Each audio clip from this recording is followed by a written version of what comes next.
자유주의라고 하고 40대 후반 자영업자 그리고 그 자유주의 인문 독서 토론을 지금 이끌고 있는 사람입니다.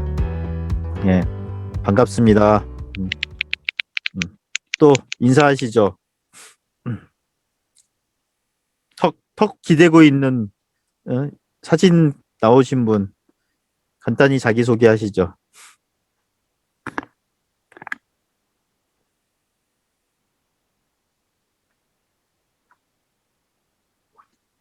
안녕하세요. 저는 경기도에서 주부로 있는 뭐라고 해야 되죠? 저 잘 못해요. 인사 같은 거 잘 못해요. 되게 죄송해요. 경기도 광주에 살고 있는 일반 시민입니다. 저는 가까이 오면 말을 못해요. 어떻게 해야 되죠? 저 잘 말 못하겠어요. 소개하면 그리고 또 하시죠. 인사 말할 수 있는 분 하시죠. 네, 제가 할게요. 저는 자유주의 공부를 하기 위해서 지금 온라인으로 여러분과 함께 지금 자유주의를 읽고 있는 노계선이라고 합니다. 반갑습니다. 자, 눈곱님 대화하실 수 있어요? 오늘은 조용하시네. 그럼 대충 이 정도 하고 시작할까요? 자, 화면 공유 갑시다. 지난주까지 서문 2개 읽었고요. 오늘은 영업한 서문을 할 건데 읽고 나서 어떤 문장이 자기 마음에 들어왔는지 그 얘기들을 짧게 얘기를 좀 하도록 해요.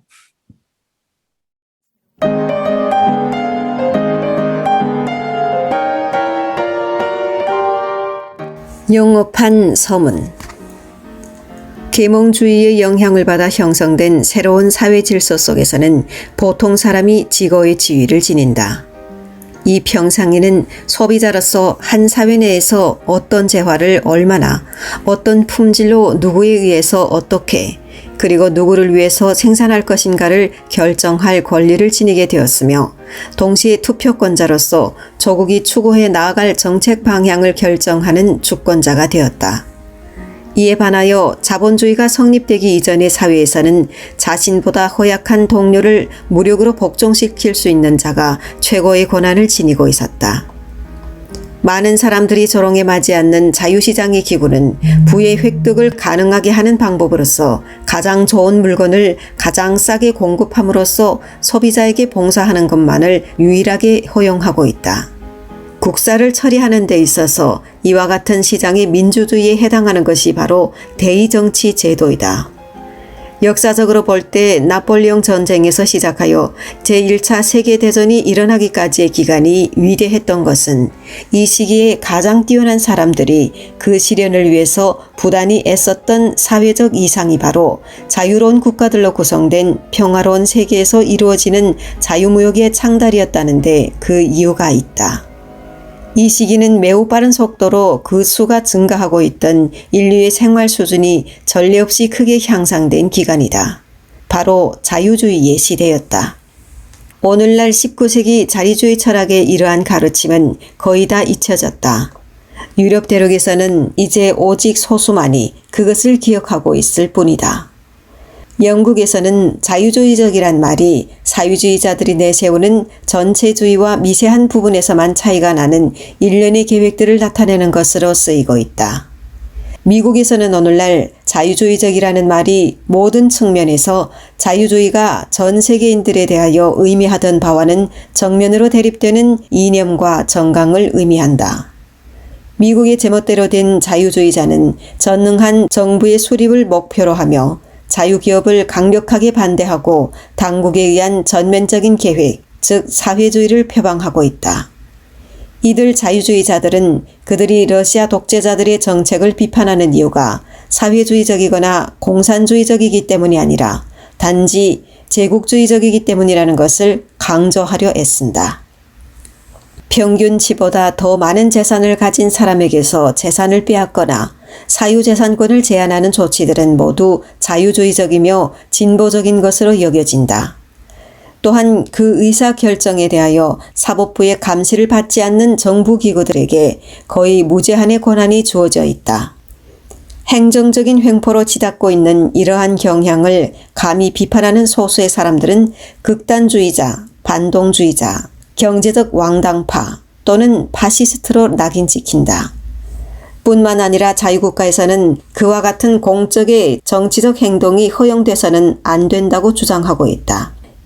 놀라운 일은 위에서 언급한 사상들이 청교도 조상들이나 독립선언문의 서명자들, 헌법 및 연방제를 주장하는 문서의 저자들이 지녔던 사상과 원칙의 계승과 마찬가지로 독특하게 미국적인 것으로 인식되고 있다는 점이다. 이들 소위 진보적이라는 정책들이 모두 다 유럽에서 비롯된 것이며 19세기에 이들 정책의 가장 앞선 기수가 미국 사람이라면 아무도 그의 정책을 진보적이거나 자유주의적이라고 여기지 않을 비스마르크라는 사실을 아는 사람은 드물다. 비스마르크의 사회정책이 출범된 것은 그것의 재판인 루스벨트의 뉴딜 정책보다 50여 년이나 앞선 1881년이었다. 당시로서는 가장 성공적인 강대국인 독일 제국의 등장과 더불어 유럽의 여타 공업 국가들은 그와 같은 정책들을 그것이 마치 소수의 거친 개인주의자들의 희생을 바탕으로 대중에게 혜택을 주는 것인 양 가장하여 채택하였다. 제1차 세계대전이 끝날 무렵에서야 비로소 투표권자가 된 세대는 국가주의를 당연한 것으로 받아들였으며 유산계급의 편견인 자유에 대해서는 경멸심만 지녔을 뿐이었다. 35년 전 한때는 자유주의라는 이름으로 알려졌던 사회철학의 이념과 원칙들을 요약하고자 했을 때 나의 그러한 설명이 그 당시 유럽의 여러 나라에서 채택되었던 정책들이 이끌어가고 있던 분명하고도 임박한 파국을 방지할 수 있으리라는 헛된 기대를 갖지는 않았었다. 내가 바라던 바는 오로지 소수의 사려 깊은 사람들로 하여금 고전적 자유주의가 지녔던 목표와 그것이 이룩한 성과들에 대하여 배울 수 있는 기회를 줌으로써 다가오는 파국 이후에 자유의 정신이 부활될 수 있는 길을 준비하고자 하는 데 있었다. 1951년 10월 28일 룩셈부르크의 헤밀리우스 교수는 예나에 있는 구스타프 피셔 출판사에 자유주의 일부를 주문했다. 동출판사는 1951년 11월 14일에 그 책이 한 권도 없다는 회신을 보내왔으며 덧붙이기를 당국의 지시에 의하여 이 책은 모두 폐기되었다고 하였다. 그 편지에는 당국이 나치 독일인지 동독의 민주공화국인지 밝히지 않고 있다. 자유주의가 출판된 이래 나는 그 책에서 다루었던 문제에 대하여 더 많은 저술을 하였다. 이들 저술에서 나는 일반 독자의 흥미를 저해하지 않으려는 의도에서 그 크기를 제한하였던 본서에서는 다루지 못하였던 문제들에 대하여 더 자세히 다루었다. 반면 내가 이 책을 다루었던 문제들 중 이제는 별로 중요하지 않은 것들도 있다. 뿐만 아니라 이 책에서 다루었던 많은 정책적 문제들은 책이 쓰여졌던 당시의 정치 경제 상황을 고려해 넣어야만 이해되고 정당한 평가를 받을 수 있는 것들이 다수 있다. 나는 이 책의 원본에 아무런 변경도 가하지 않았으며 랄프 라이코 박사의 번역이나 아더 고다드 씨의 편집에도 아무런 영향을 미치려 하지 않았다. 나는 이들 두 분이 영어권 독자들에게 이 책을 접할 수 있는 기회를 주고자 수고를 아끼지 않은 데 대해 깊은 감사를 드린다. 1962년 4월 뉴욕에서 루드비히 폰 미제스.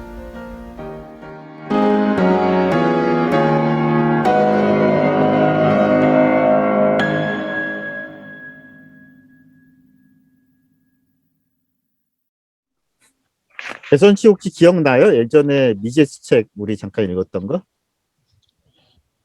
네, 잠깐 기억나요. 네. 그 느낌이 어땠어요? 그 미제스 그 책 읽거나 그리고 미제스에 대한 어떤 뭐 들은 내용 뭐 미제스에 대한 느낌이 어때요?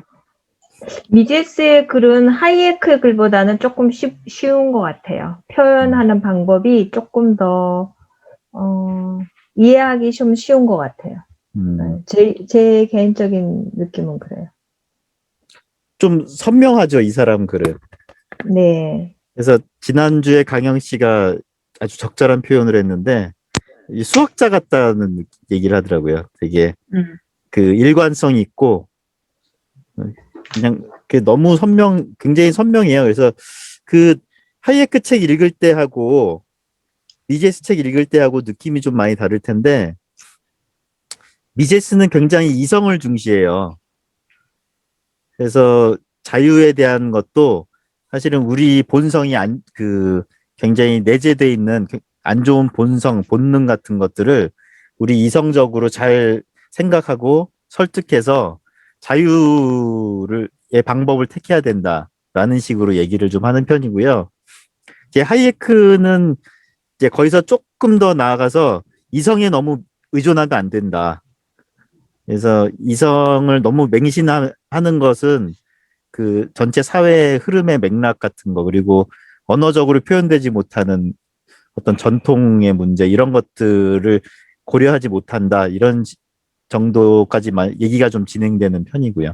근데 미제스의 책이 굉장히 좀 그 이성적이고 또 수학적으로 분석을 하고 이러는 편이라 미제스를 너무 그 신뢰하는 사람들은 굉장히 좀 과도한 이성주의의 경향으로 좀 빠지는 경향들이 좀 있기는 해요. 그렇지만 미제스의 방식으로 이렇게 자유라든가 여러 경제 문제 이런 거를 바라보면 좀 선명하게 좀 이해되는 면은 있을 거예요. 자유주의가 얘기하고자 하는 바 자유주의나 뭐 여러 가지 그 자유주의가 사회주의를 에 대해 반대하는 이유라든가 이런 것들이 조금 쉽게 이해되고 선명하게 이해되는 부분은 있을 거예요. 근데 이런 식의 시각 말고 다른 시각들도 있으니까 그거는 일단은 이 사람의 시각에 입각해서 좀 바라보고 이제 이러면 도움이 많이 될 거예요. 네. 영희 씨 주무십니까? 안 자요. 듣고 있습니다, 지금. 영희 씨가 생각하는 자유나 자유주의 생각나는 거 뭐 있어요? 아, 저는 자유주의라는 거는, 뭐야. 자기가 갖고 있거나, 자기가 갖고 있는 사상을 너무 어디에 얽매이지 않고, 자유롭게 표현하고, 예, 그리고 뭐 생각이, 다른 사람들이 객관적 사실에 의해서 자기 주관적으로 말할 수 있는 게 자유주의라고 생각하거든요. 생각을 자유롭게 하고 자유롭게 예, 자기 예. 생각을 얘기할 수 그러니까 남들이 다 따라가지 않고 어떤 현상에 대해서 남들이 다 따라가지 않을 때 자기 생각을 주관적으로 당당히 밝힐 수 있는 게 자유주의라고 생각해, 제 생각에는. 맞아요. 사람들이 다 뭐 여기다 하면 저걸 따라가지 않고 그리고 자기 생각대로 당당히 밝힐 수 있고 자기가 정해진 룰에서 할 수 있는 게 자유주의라고 생각해, 저는. 그렇게 생각하는 것 같아요, 자유주의라는 걸. 그래서 그 남들을 잘 따르지 않아 가지고 자유주의라고 이렇게 불렸던 거예요? 어릴 적부터? 저는 아니요. 그게 아니고요. 저는 항상 뭐 이렇게 학교 다닐 때 뭐 반장 선거랑 하던가 뭐 선생님들이 그냥 이건 다 어려운 거니까 뭐 여기서 다 같이 마무리하자 하면 제가 혼자서 항상 반대 의견을 냈거든요. 이건 아닌 것 같습니다.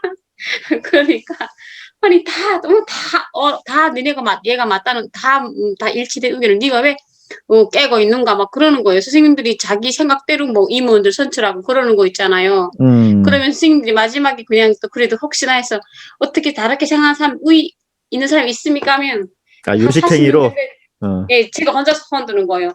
아니 그 정도는 뭐가 안 돼가지고 이거는 니도 역할 못할 것 같은데 하면 선생님이 난처해가지고 그래도 선생님대로 밀고 나가가지고요. 저 따라 불러가지고 너 왜 막 튀는 거 하고 막 그러는 거예요. 음. 제가 좀 그런 편이었거든요. 근데 그렇게 몇 번을 하고 지적받고 이렇게 무시당하고 그러면 움츠러들지 않아요, 보통? 나도 그러던데. 나도 내가 생각하기에 더 좋은 의견이라고 생각돼서 얘기를 하거나 의견 냈을 때 좀 예. 무시당하거나 야, 너 그런 거 의견 내면 우리 통일성을 저해야 한다고 막 이러거나 몇 번 지적당하면은 그냥 저는 움츠려들어 버리던데. 아, 근데 저도 그렇죠. 그렇긴 한데. 여기 와서 한번 어린이집에서 일이 생겼거든요. 음, 예, 근데 엄마들이, 그러니까 제 생각에는 아닌 것 같은데, 그때 한창 이렇게 어린이집 이렇게 애들 학대가지고, 그때 어마하게 다루던 시기가 있었어요. 그때 한번 좀 그럴 때가 음, 여기 한국에 와서, 그러니까 국공립 어린이집 다니는데, 그러니까 제가 그러니까 처음에는 모르고 따라갔거든요. 그 사람들이. 아, 학교, 이렇게 어린이집에서 이런 일이 일어났다 하면서, 나보고 다 해가지고, 우리, 뭐라 항의하자는 거예요. 그때 처음에는 그냥 모르고 남들이 다 하니까 따라갔어요. 가서 딱 앉아서 딱 들어보니까, 본 사람도 없고, 확인된 것도 없고, 그냥 애기 말 한두 마디 가지고 엄마들이 추측해가지고 그걸 뿔고 넣고, 그리고 그 주동하는 사람이 원장 선생님하고 사이가 안 좋은 사람이 일을 만들어 버리더라고요. 근데 지금 아무것도 사실 확인이 안 됐는데 막 기자 부르고 막 난리를 치는 거예요. 그때 기자까지. 조금 우아했어요. 제가 이게 어, 뭐지? 하고 딱 가가지고 그 3월 그때 개학날 있잖아요. 딱 들어가서 그러니까 개학식 끝난 다음에 엄마들이 와락해가지고 막 들고 일어났거든요. 그래가지고 엉망이 돼버리고 엄마들이 막 그 성남시청에서 사람들 막 와가지고 막 뭐라 하는 거예요. 그런데 제가 선생님들이 말씀하신 걸 들어봤어요.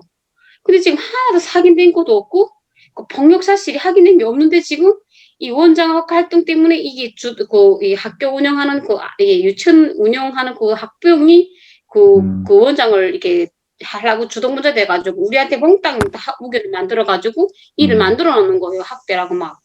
그러면서 막, 그 따로 모임 만들어가지고 엄마들끼리 문제를 하나 가지고 그 애들이 뭐 혹시 뭐 이렇게 수건에 물 묻혔는데 어떻게 그게 학대되는가 하면 뭐 선생님들이 뭐 얘네를 물검을 했다. 그러면서 난 아무것도 안 됐는데 그렇게 말하니까 그냥 무서워지더라고요, 엄마들이. 그래서 그때 딱 생각나는 게 어떤 생각나는가 하면, 아, 이 세상이 어떤 일은, 이게, 이렇게, 어떤 사람이 우도대로, 끌어가는 사람이 와락 끌어가면 이상한 일도 될 수 있고, 이게 막 따라가는 게 아니구나 해가지고, 막 엄마들이 모두 뭐 성남시청에 가서 원장을 바꿔라고 시위를 하겠다는 거예요. 근데 저만 혼자 안 가겠다 그랬어요. 그래서 그러니까 어떻게 됐어요? 그 영희 씨 빼고는 다른 엄마들은 다 따라서 갔어요. 한 거예요? 근데 저 혼자서 자유지자니까 그 다 안 보내는데 전 애들 보냈어요. 어린이집에 우리 애들만 보내가지고, 그리고 이렇게 했는데, 그 엄마들 마지막에 타협도 안 하고, CCTV 확인해가지고, 그 문제를 선생님들이 모여 앉아가지고, 한 가지씩 풀자는데 안 가더라고요. 그리고 엄마들이? 무작정 우기더라고요. 근데 그때 느꼈어요. 아, 세상에 어떤 일이 일어난 거는, 이게 정확히 몽땅 진실이 아닐 수도 있구나. 이 가운데 본질이 어떻게 연결되어 있는 거에 따라서 다를 수도 있구나. 그때 처음 느꼈어요. 그래서 이게 어떻게 보면 오늘 토론하는 게 내가 여기 올 수 있는 것도 그런 데서 문제점을 가지고 왔기 때문에 이 모임에 합리할 수 있는 것 같아요. 예, 거기에 모든 것을 따라가지 않고 거기에 기본 본질을 버려야 하는 게 자유주의인 것 같아요. 제 생각엔 그런 것 같아요. 너무 말 많이 했나? 아니, 좋은 지적이네. 그 되게 그렇게 생각했어요. 독특한 경험을 했네. 네, 나 깜짝 놀랐어요. 진짜 막 무서워지는 거 있잖아요. 와, 이게 뭐지? 분명 애가 학대한 건 맞는데 그게 정말인지 확인해야 되잖아요. 그리고 또 선생님 말 들어보고 엄마들이 몇 명 모아서 그때 선생님들이 확인을 하는데 아무것도 아닌 거, 엄마들 잘못한 거, 그거를 몽땅 그 사회 분위기 따라 몰아가더라고요. 그리고 말을 요 한 가지 가지고 10개, 20개를 솜을 쫙 부풀리는데 그 전 일이 느껴졌어요. 와, 무섭다. 그리고 나중에 그 주동자 여자가 나보고 머저리 같은 게 뭐 이러면서 나보고 북한에서 왔으니까 나를 좀 우습게 알잖아요. 근데 저는 그때 저는 이렇게 일반적으로 말 잘하는데 말을 잘 못해요. 막 굽하고. 그래가지고 말을 막 하는데 나는 뭐 이렇게 막 하면서 내 말이 설득력이 없었어요. 제가 말을 잘 못하고 빠르니까. 그래가지고 그래도 저는 안 하겠다고. 이건 아닌 것 같다고. 그냥 저는 딱 뺐어요. 그리고 저는 그냥 선생님들 믿고 애들 맡겼거든요. 네, 그럼- 저는 그렇게 한 것 같아요. 그 엄마들이랑 애들은 어떻게 됐어요, 그래서? 아, 근데 뭐 어차피 그 선생님 잘못을 없는 거로 밝혀졌는데, 그러니까 CCTV 다 했는데 없었어요, 잘못이. 그렇지만 그 시청에서 엄마들이 막 물으러 가서 막 사회적 분위기가 그러니까 그 교원장을 바꾸더라고요. 아, 결국 원장이 바뀌었어요? 바뀌었어요. 예, 바뀌었어요. 그러니까 쟤는 없고. 그리고 그 우리 시연이 담임 선생님한테 그 룸명을 쓰였는데, 우리 딸은 내가 그랬거든요. 그러니까 난 처음에는 따라가면서, 야, 너 선생님 너 때렸니? 뭐 어떻게 했냐? 계속 며칠 동안, 한 달 동안 내가 물어봤거든요. 네. 그러니까 우리 시연이가 아니라는 거예요. 그럼 마지막에 나한테 뭐라 하는지 아세요? 뭐래요? 엄마가 날 때렸잖아요. 우리 선생님 저 때릴 일 없어요. 그 다음에 딱 드는 생각이, 엄마들이 애들한테 이거를 유도했겠구나. 어, 왜 엄마는 때리지 않았는데 계속 이렇게 말해요. 그게 시립이나 뭐 구립 뭐 그런 거였나 보죠? 나라에서 하는 거였나 보죠? 국공립이요. 네. 국공립이니까는 이렇게 민원을 넣으면 그렇게 바뀌는구나. 예, 그렇죠. 음, 그러니까 되게 좋았는데 선생님들이 좀 원장 선생님이 뭐가 안 됐는가 하면 이렇게 좀 이렇게 선생님이 막 이렇게 약간 좀 이렇게 좀 다정한 분이 안 되셨어요. 그냥 자기 고집 있고 자기 주관이 있어가지고 엄마들하고 조금 이게 안 됐나 봐요. 이게 자기가 주관이 강해가지고. 그리고 두 번째 원 선생님은 되게 좀 약간 좀 그런 좀 이렇게 숙련된 분이시랄까 이렇게 사람을 좀 잘 다루고 좀 약간 좀 그런 분이 오셔가지고 어떻게 보면 첫 선생님이 애들을 뭐 먹이는 거랑 이런 건 더 나은 것 같아요. 제 생각에는.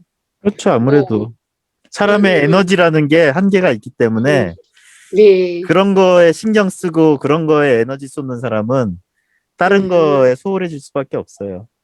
예, 그렇지. 그래가지고 그때 느꼈어요. 그 우리 신랑이 나보고 그러는 거예요. 넌 왜 다른 사람이 다 따라가는데 입 다물고 있던가 그냥 안 보다든지 하지 왜 네가 나서서 네 애를 보내는가 그러는 거예요. 그래서 난 내 생각은 이게 아닌 것 같은데 왜 난 따라가겠는가 하고 나는 이게 진짜 아닌 것 같다고 난 보내겠다 그러니까 신랑이 모난돌이 정 맞는다 그러더라고요.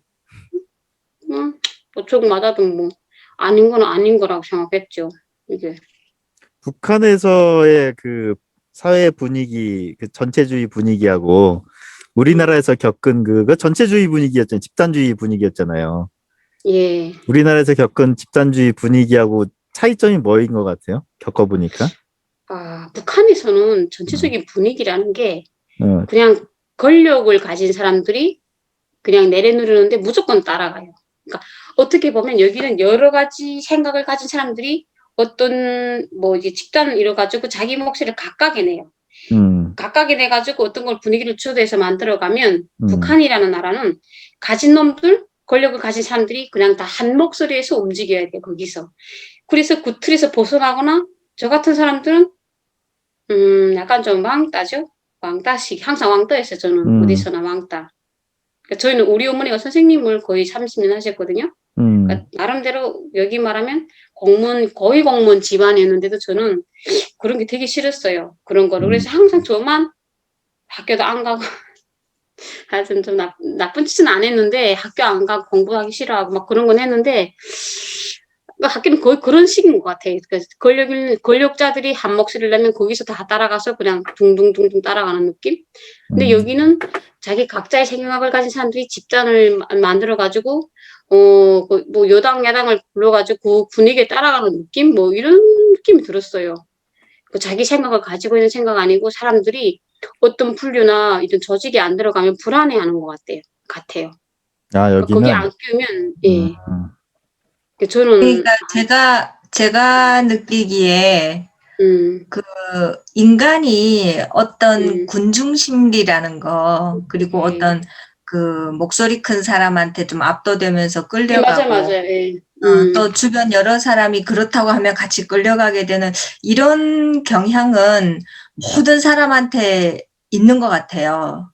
그렇죠. 그리고 그런 현상은 아주 쉽게 일어날 수 있는 그 현상이기도 하고요. 근데 제가 느낄 때 만약 이 체제가 독재 체제면 전체주의적인 체제면 이런 분위기가 사회 전반을 휩쓸어가는 그런 어떤 광기의 그런 형태로 더 이제 발전되고 더 증폭되는 그런 측면이 있고 한국처럼 그래도 전체주의가 아니고 다양한 목소리가 용인되고 어떠한 권력이 절대적인 힘을 이제 가진 그런 구조가 아니면 그냥 아주 소규모 단위의 그런 어떤 현상으로 그치는 수가 있겠죠. 그럼에도 불구하고 그 대통령 탄핵 때도 보면 확인되지 않은 사실을 가지고 언론이 떠들어대고 주변 사람들도 그렇다고 하니까 그냥 막 묻어서 촛불 들고 나간 사람들이 얼마나 많았어요.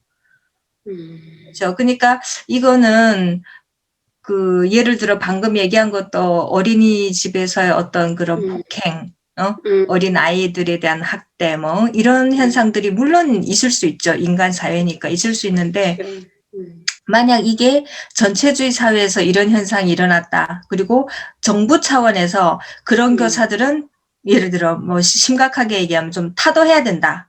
비판을 받아야 된다. 인민재판에 좀 한번 해야 된다. 그러면 모든 학부모들이 몰려가서 하겠죠. 쉽게 그런 분위기에 휩쓸리죠. 그렇지. 근데 자유주의 국가는 그래도 진실이 뭔가 알려고 하는 사람도 있고, 너무 또 확인 안 된 거 가지고 그러면 안 된다라는 사람도 있을 수 있고, 그러니까 이런 다양한 것들이 좀 견제작용을 하기 때문에 극단적인 상황은 안 가는 것 같아요. 그래서 저는 항상 한국 사회도 보면서, 이 나라도 체제가 전체주의 체제면 중국에 홍위병이 생기는 거를 웃을 일이 아니다. 그런 생각이 들 때가 진짜 많거든요. 그렇죠.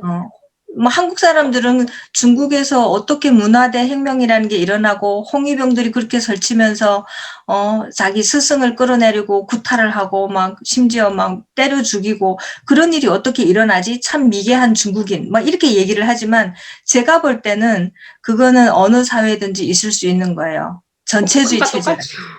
전체주의 체제라면 있을 수 있는 거. 맞아요. 대한민국 사람들은 당신들이 그런 상황에 처하지 않은 것에 대해서 감사해야 되는 게 바로 맞아요. 체제가 그런 체제가 아니라는 거예요. 그래도 맞아요. 현재 인간의 어떤 그런 광기나 인간의 이렇게 휩쓸려가는 그런 심리를 견제해 줄 수 있는 장치들이 곳곳에 있기 때문에 그런 오류를 범하지 않을 수 있는 그런 사회라는 거를 저는 참 감사하게 생각해야 된다고 봐요. 그 히틀러, 독일 옛날에 독일도 히틀러가 2차 세계대전 일으킨 것도 다 똑같은 거 아니에요? 히틀러가 말 한마디 잘해가지고, 히틀러가 그때도 전체주의 사회여가지고, 히틀러 말 통제해가지고 독일이 2차 세계대전 일으킨 거잖아요. 그게 맞아요. 다르겠지만, 예. 그렇게 생각하는 것 같아요, 저도. 북한에서 네. 딴소리해서 딴 의견 내서 네. 왕따 당한 때 기분하고 한국에 왔는데 그런 걸 생각하지 그런 걸 겪으리라고 생각도 못했는데 한국에 와서 그렇게 왕따를 당했을 때하고 느낌 차이가 어땠어요? 북한에서는 왕따를 당하면, 처음에는 아닌 것 같은데, 너무 많은 사람들이, 거의 대부분 사람들이 그걸 지지하니까, 내가 이상한 사람인가? 이런 생각을 하게 돼요. 근데 여기 와서는, 처음에는 좀 그런 말 듣지만, 여기는 또 다른 소리를 들을 수 있는 기회도 있잖아요. 이렇게 내 생각을 다시 한번 생각해 볼 수도 있고, 내가 여기서 통제 안 되고, 따라가 못했을까? 이렇게 다시 되새겨 볼 수도 있는 그런 힘을 기르잖아요. 여기 와서는 할 수 있잖아요. 나를 무리로 주는 것도 아니고, 그리고 또 그 의견이 다 내는 것도 아니고, 그래도 얼마 정도 사람들한테 나랑 의견을 같이 하는 사람도 있고 하니까, 저는 괜찮았어요. 니네가 뭐라도 난 내 주장대로 한다, 이런 식으로 한 것 같아요. 저는. 이제 보니까 저 완전 자유주의자네, 이제 보니까. 네, 완전 자유주의자네, 내가. 전 항상 그런 것 같아요. 어디서도 제가 좀 튀는 스타일이거든요. 말은 안 해도, 제가 학교에서 공부할 때, 대학교에서 북한 사람들이 이런 공부하는 데가 있거든요. 그럼 북한 사람들이 다 모이잖아요. 근데 신기하게 어떤 집단이나 그런 데 보면 같은 종류 사람들이 많으면 나라가 분명 한국인데 분위기는 거의 그런 느낌으로 되는 거예요. 북한식으로. 그러면 저는 항상 이렇게 생각이 튀는 게 아니고요. 그러니까 저는 이렇게 교수님한테 강의를 들을 때 저는 물어봐요. 왜 이렇게 되고 내가 생각한 거 물어보고 이렇게 하는데 그러면 사람들이 분위기가 맨날 보는 거예요. 저는 이렇게 잘난 척하네 그런 거 있잖아요. 근데 저는 잘난 척한 게 아니고 배운 거에 대해서 물어보고 싶어서 제가 나서고 말을 했거든요. 근데 숱한 사람들이 다 나를 나서는 거로 보니까 조금 처음에는 그랬는데 어느 순간부터 아니 내가 내 공부를 위해서 내가 물어보는데 왜 내가 남의 눈치를 봤지? 이런 생각이 드는 거예요. 그래서 저는 그 눈치 안 봐요. 제가 알고 싶고 제가 아는 건데 왜 저 남의 눈치 안 보고 사는 것 같아요 이제는. 웬만하면 남이 생각에 그리고 사람들이 어떤 행동을 했을 때 막 "야 저건 저렇게 말할 때는 가만히 있으면 안 된다. 뭐 어떻게 해야 된다." 이러잖아요. 그럼 좀 생각해 보고 그 사람 말 옳으면 하는 거고 뭐 나의 말을 따라서 내 행동을 하거나 그런 적은 없는 것 같아요. 그냥 내 생각이 딱 자리 잡은 다음에 행동한 것 같아요.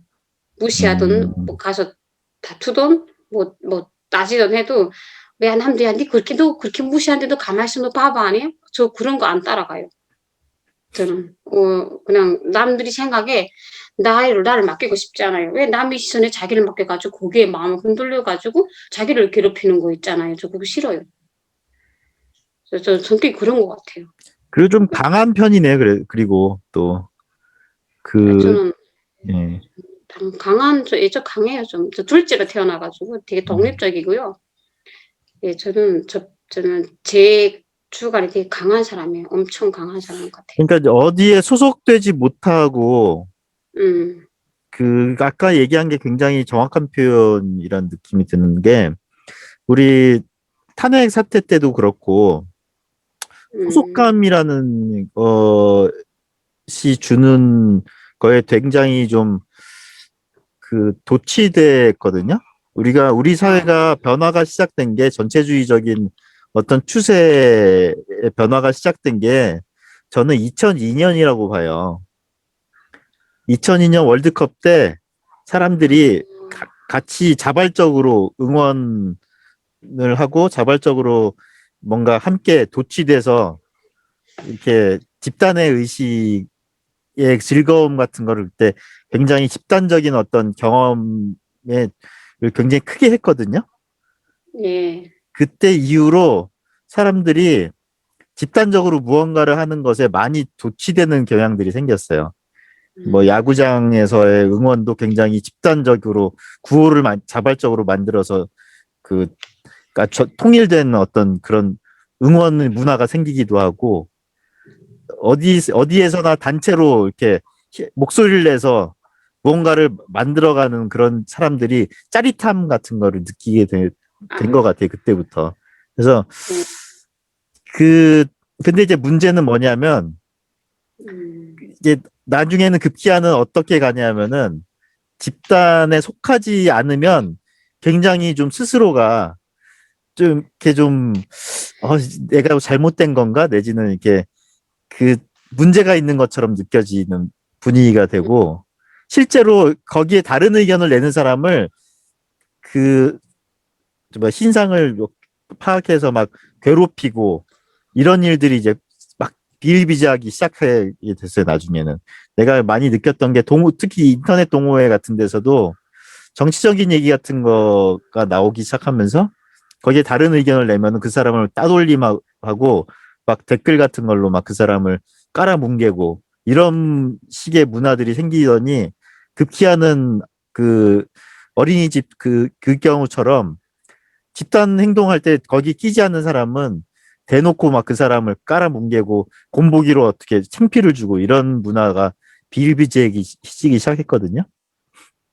그래서 우리 사회가 아까 얘기한 히틀러 때 히틀러가 이제 권력을 잡는 과정에서 그런 자발적인 군중들이 자발적으로 집단적으로 행동하는 게 초기에 있었어요.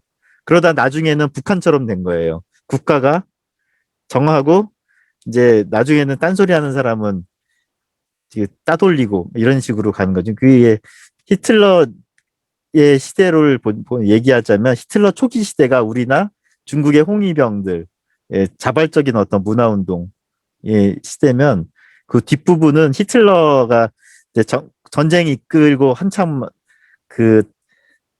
멸망하기 직전의 독일 사회 라든가 이제 지금의 북한 사회의 모습으로 나중에 진화하게 되죠. 그래서 나는 개인적으로는 지금이 오히려 다른 목소리를 내는 사람들이 너무 힘든 고초를 겪는 시기라 딴 목소리 내는 사람들이 더 힘들지 않을까? 북한처럼 이미 그냥 그렇게 돼버리면 그러려니 하고 그냥 익숙해지니까 포기하고 그냥 덜 힘들지 않을까 이런 생각도 했는데 오히려 북한이 더 진행된 북한 같은 사회가 더 힘드네요. 얘기 듣고 보니까. 음.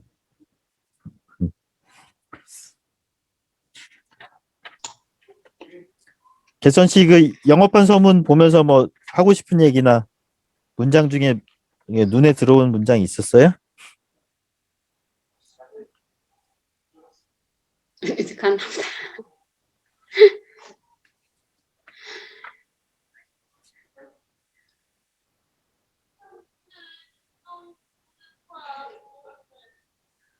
미국의 자유주의적이라고 리버럴이라고 하는 게 그 왜 자유주의자들 얘기를 하면서 비스마르크 얘기를 하잖아요.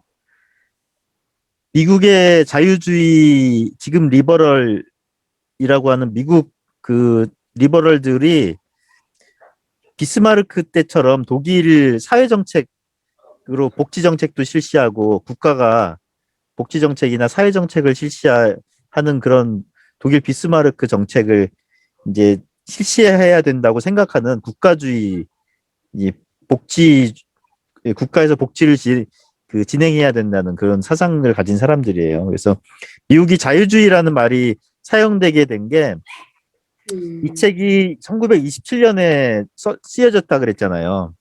앞에 서문을 보면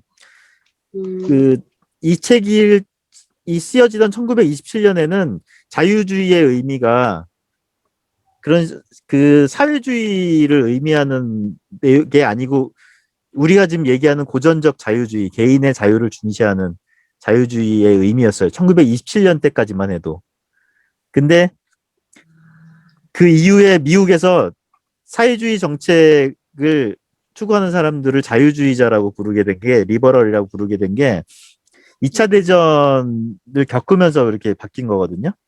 2차 대전을 겪기 전에 무슨 일이 있었냐면은 미국의 대공황 시절에 루스벨트가 나온 거예요. 그래서 루스벨트 대통령이 나라에서 사회주의 정책을 많이 실시를 해요. 그때 미국에 숨어있던 사회주의자들이 루스벨트 밑으로 가서 사회주의를 많이 미국 사회 내에서 사회주의 정책을 많이 도입을 하고 실천을 하고 그래요. 그때 미국에서는 근데 사회주의자라고 하면 적이니까 사회주의는 소련이거든요. 소련 같은 것만 떠올리니까 적과 내통하는 사람들 이런 개념이 있으니까 사회주의자라고 스스로 얘기하지 않고 우리는 자유주의자다라고 얘기하면서 그렇게 스며들어간 거예요, 사실은. 그래서 미국은 지금도 자유주의라고 하는 리버럴이라고 하는 그 말이 사실은 사회주의 정책을 추구하는 그 소련과 좀 다른 사회주의를 추구하는 사람들이 이제 자유주의라고 얘기를 하죠. 그래서 자유주의란 단어를 되게 미국 쪽의 사상 영향을 받은 사람들은 되게 사회주의자라는 생각을 그런 이미지를 갖고 있는 사람들이 되게 많아요. 근데 이제 그런 이미지가 생긴 건 사실은 얼마 안 된 2차 대전 전후 때부터 생긴 거죠. 근데 이제 아까 앞에서도 본 것처럼 그 자유주의라는 단어를 좌파들한테 뺏기면 안 된다. 다시 되찾아야 된다. 이런 주장을 이제 이 책을 쓴 사람도 하고 있고 많은 사람들이 얘기를 하고 있고요. 그래서 우리는 더더욱이 자유주의를 얘기를 많이 해야 된다고 하죠. 그러니까 그 영어가 혼란스럽고 오염되고 그럴수록 고전적 자유주의의 그런 개념들을 자꾸 찾아와야 된다는 생각이 들더라고요. 이 부분을 맞아요. 읽으면. 네. 맞아요. 그래서 한국으로 보면 뭐 유시민도 자기를 자유주의자라고, 진중권도 자유주의자라고, 심지어 이번에 뭐 법무부 장관 된 박범계도 자기를 자유주의자라고. 그러니까 사회주의자들이 자유주의라는 단어 뒤에 숨어가지고 실제로는 국가 간섭주의를 계속 하려고 하는 그런 사회주의적인 행태를 보이고 있는 것에 대해서 그 본질을 자꾸 지적을 해야 되는데 그 지적하는 도구가 무엇이 되어야 되냐. 저는 고전적 자유주의 굉장히 단순하고 명쾌한 개념으로 계속 그거를 공격하고 그들이 공격함도 맞받아치고 그 작업을 해야 된다. 그런 생각이 좀 들더라고요. 맞아요. 우리 스스로 자유우파란 말을 또 많이 해야 돼요. 그러니까요. 보수파란 단어를 쓰는 게 굉장히 도망가면 안 돼요. 도망가면 미국처럼 자유주의라는 단어를 완전히 뺏겨버리거든요. 그래서 그 정당 이름에도 자유란 이름을 꼭 넣어야 되고, 그 민경국 교수가 이번에 책 새로 내면서 책 이름을 자유론이라고 이름 붙였잖아요. 그런 식으로 자유란 말을 얘네들이 뭐라고 얘기하든 말든 우리는 자유주의자다라는 말을 계속 해야 돼요. 얘네도 그렇게 주장한다고 해서 우린 쟤네랑 다른 사람이니까 우리는 리버타리안이야. 무슨 뭐 자유방임주의자야. 이런 용어로 도망가면 안 돼요. 도망가면 끝도 없어요. 우린 그냥 지켜야 돼. 걔네들이 뭘 하든 말든. 저는 그렇게 생각하는 편이에요. 그래서 그 요즘은 그 진중권이 조금 결이 달라진 게 자기는 자유주의자라고 초반에 많이 얘기를 하더니 요즘은 자유민주주의자라고 얘기해요. 자기가 슬쩍 바뀌었어요. 진중권의 말투, 그 표현이. 나는 그게 굉장히 특히 아스팔트 우파들이 자유우파 많이 얘기했잖아요. 그리고 네. 이쪽에서도 자유주의 막 얘기하고 우리도 새로 생긴 당도 자유자를 집어넣었고 이런 활동들이 어떻게든 그 사람에게 영향을 줬다는 생각을 하는 편이에요. 그래서 계속 좀 많이 얘기를 해야 된다는 거죠. 유튜브 같은 것도 자유주의에 관한 유튜브도 자꾸 많이 만들고 우리끼리도 자꾸 보수주의, 자유주의 뭐가 옳으냐 이런 논쟁도 많이 벌리고 해서 우파 내 자유주의자들이 있다는 거, 자유주의가 우파의 적이라는 거를 자꾸 좀 자유주의란 단어가 우리들 스스로 우파 내에서 많이 좀 나와야 된다고 저는 생각해. 그래야지 안 뺏긴다고 생각해요.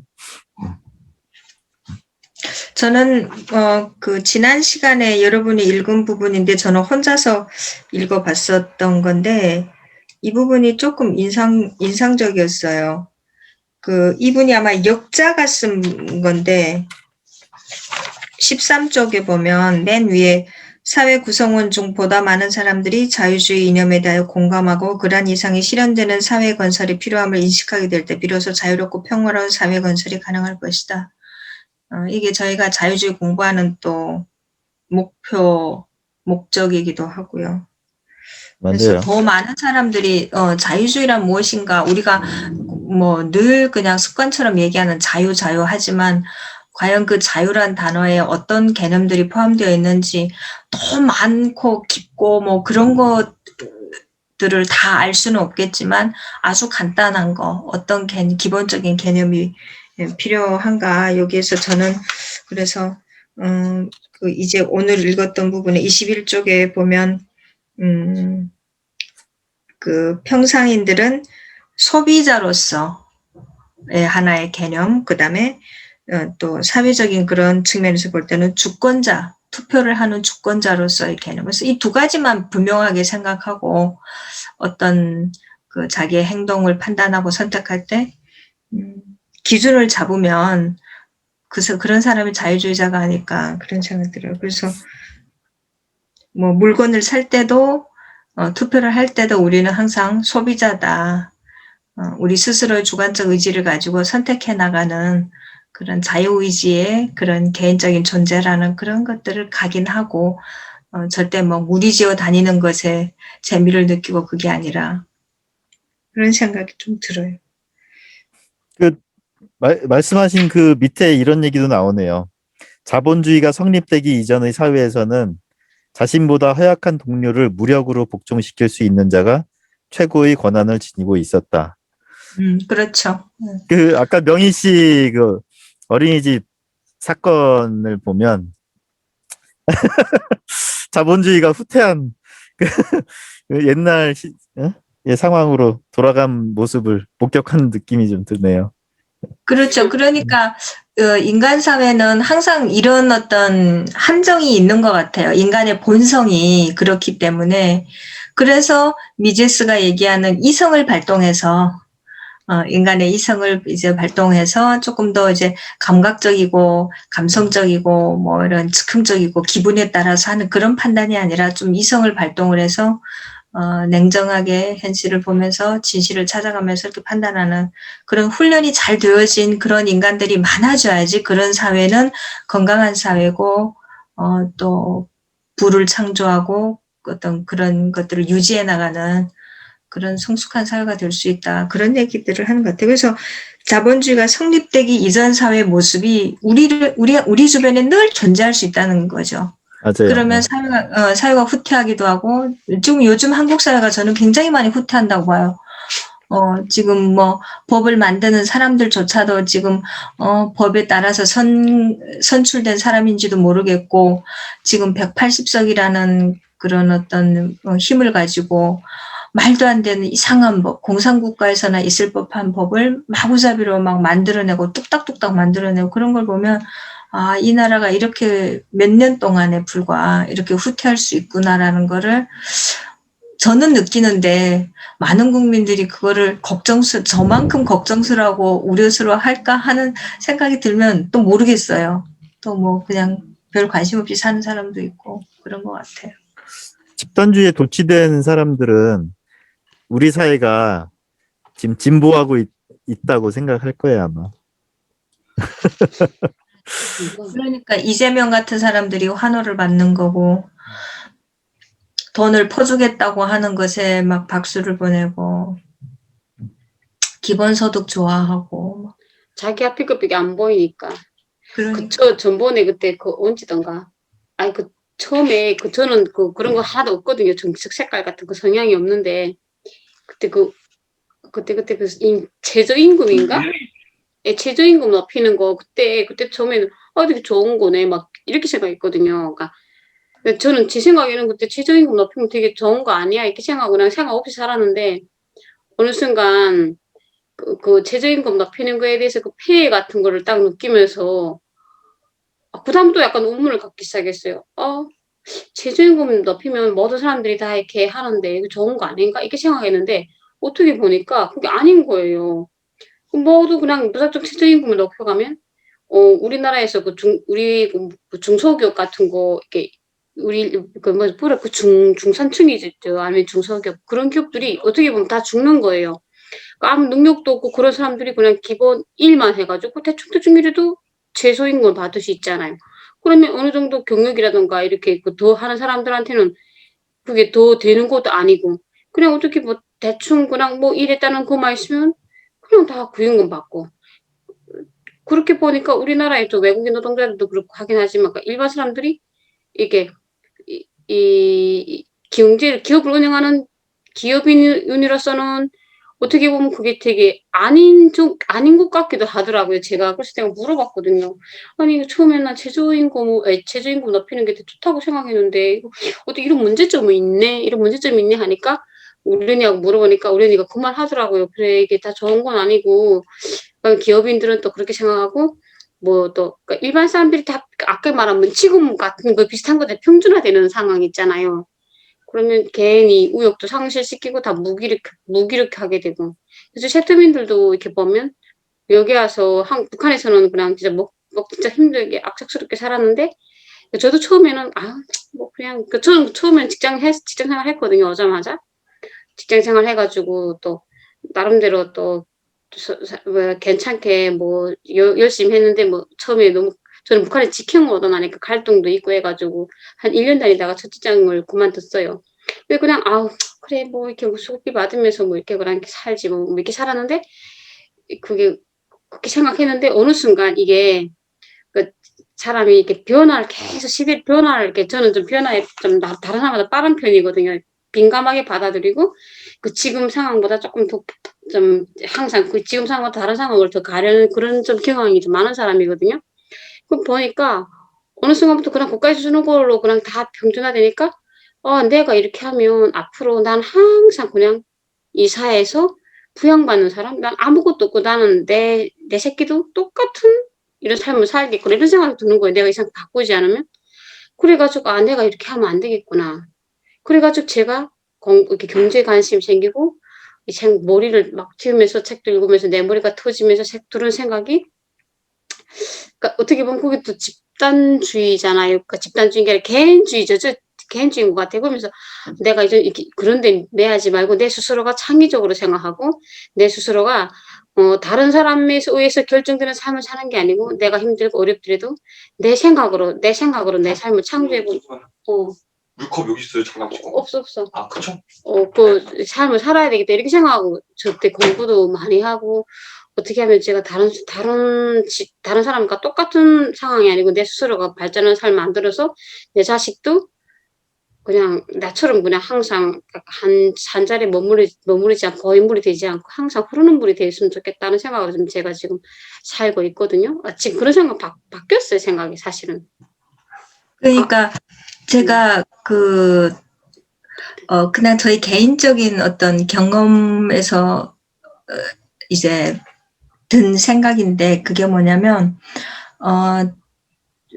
조선족, 중국에서 온 조선족들하고 북한에서 오신 이 탈북자들의 현재 한국에서의 삶을 보면 조선족들은 한국 정부에서 동포라고 어떤 제도적인 측면에서 이제 쉽게 입국하게 하고 와서 체류하게 하고 뭐 그런 혜택은 주지만 경제적인 혜택은 직접적으로 안 줘요.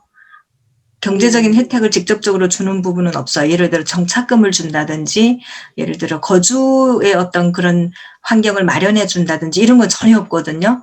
다 자기 힘으로 벌어서 세금을 내고 보험 가입하고 이렇게 알아서 살아야 돼요. 그래서 그런가 조선족들은 여기 뭐 많을 때는 한 80만, 적을 때는 뭐 한 60만 이렇게 해서 계속 상주 인구가 그 정도 된다고 해요.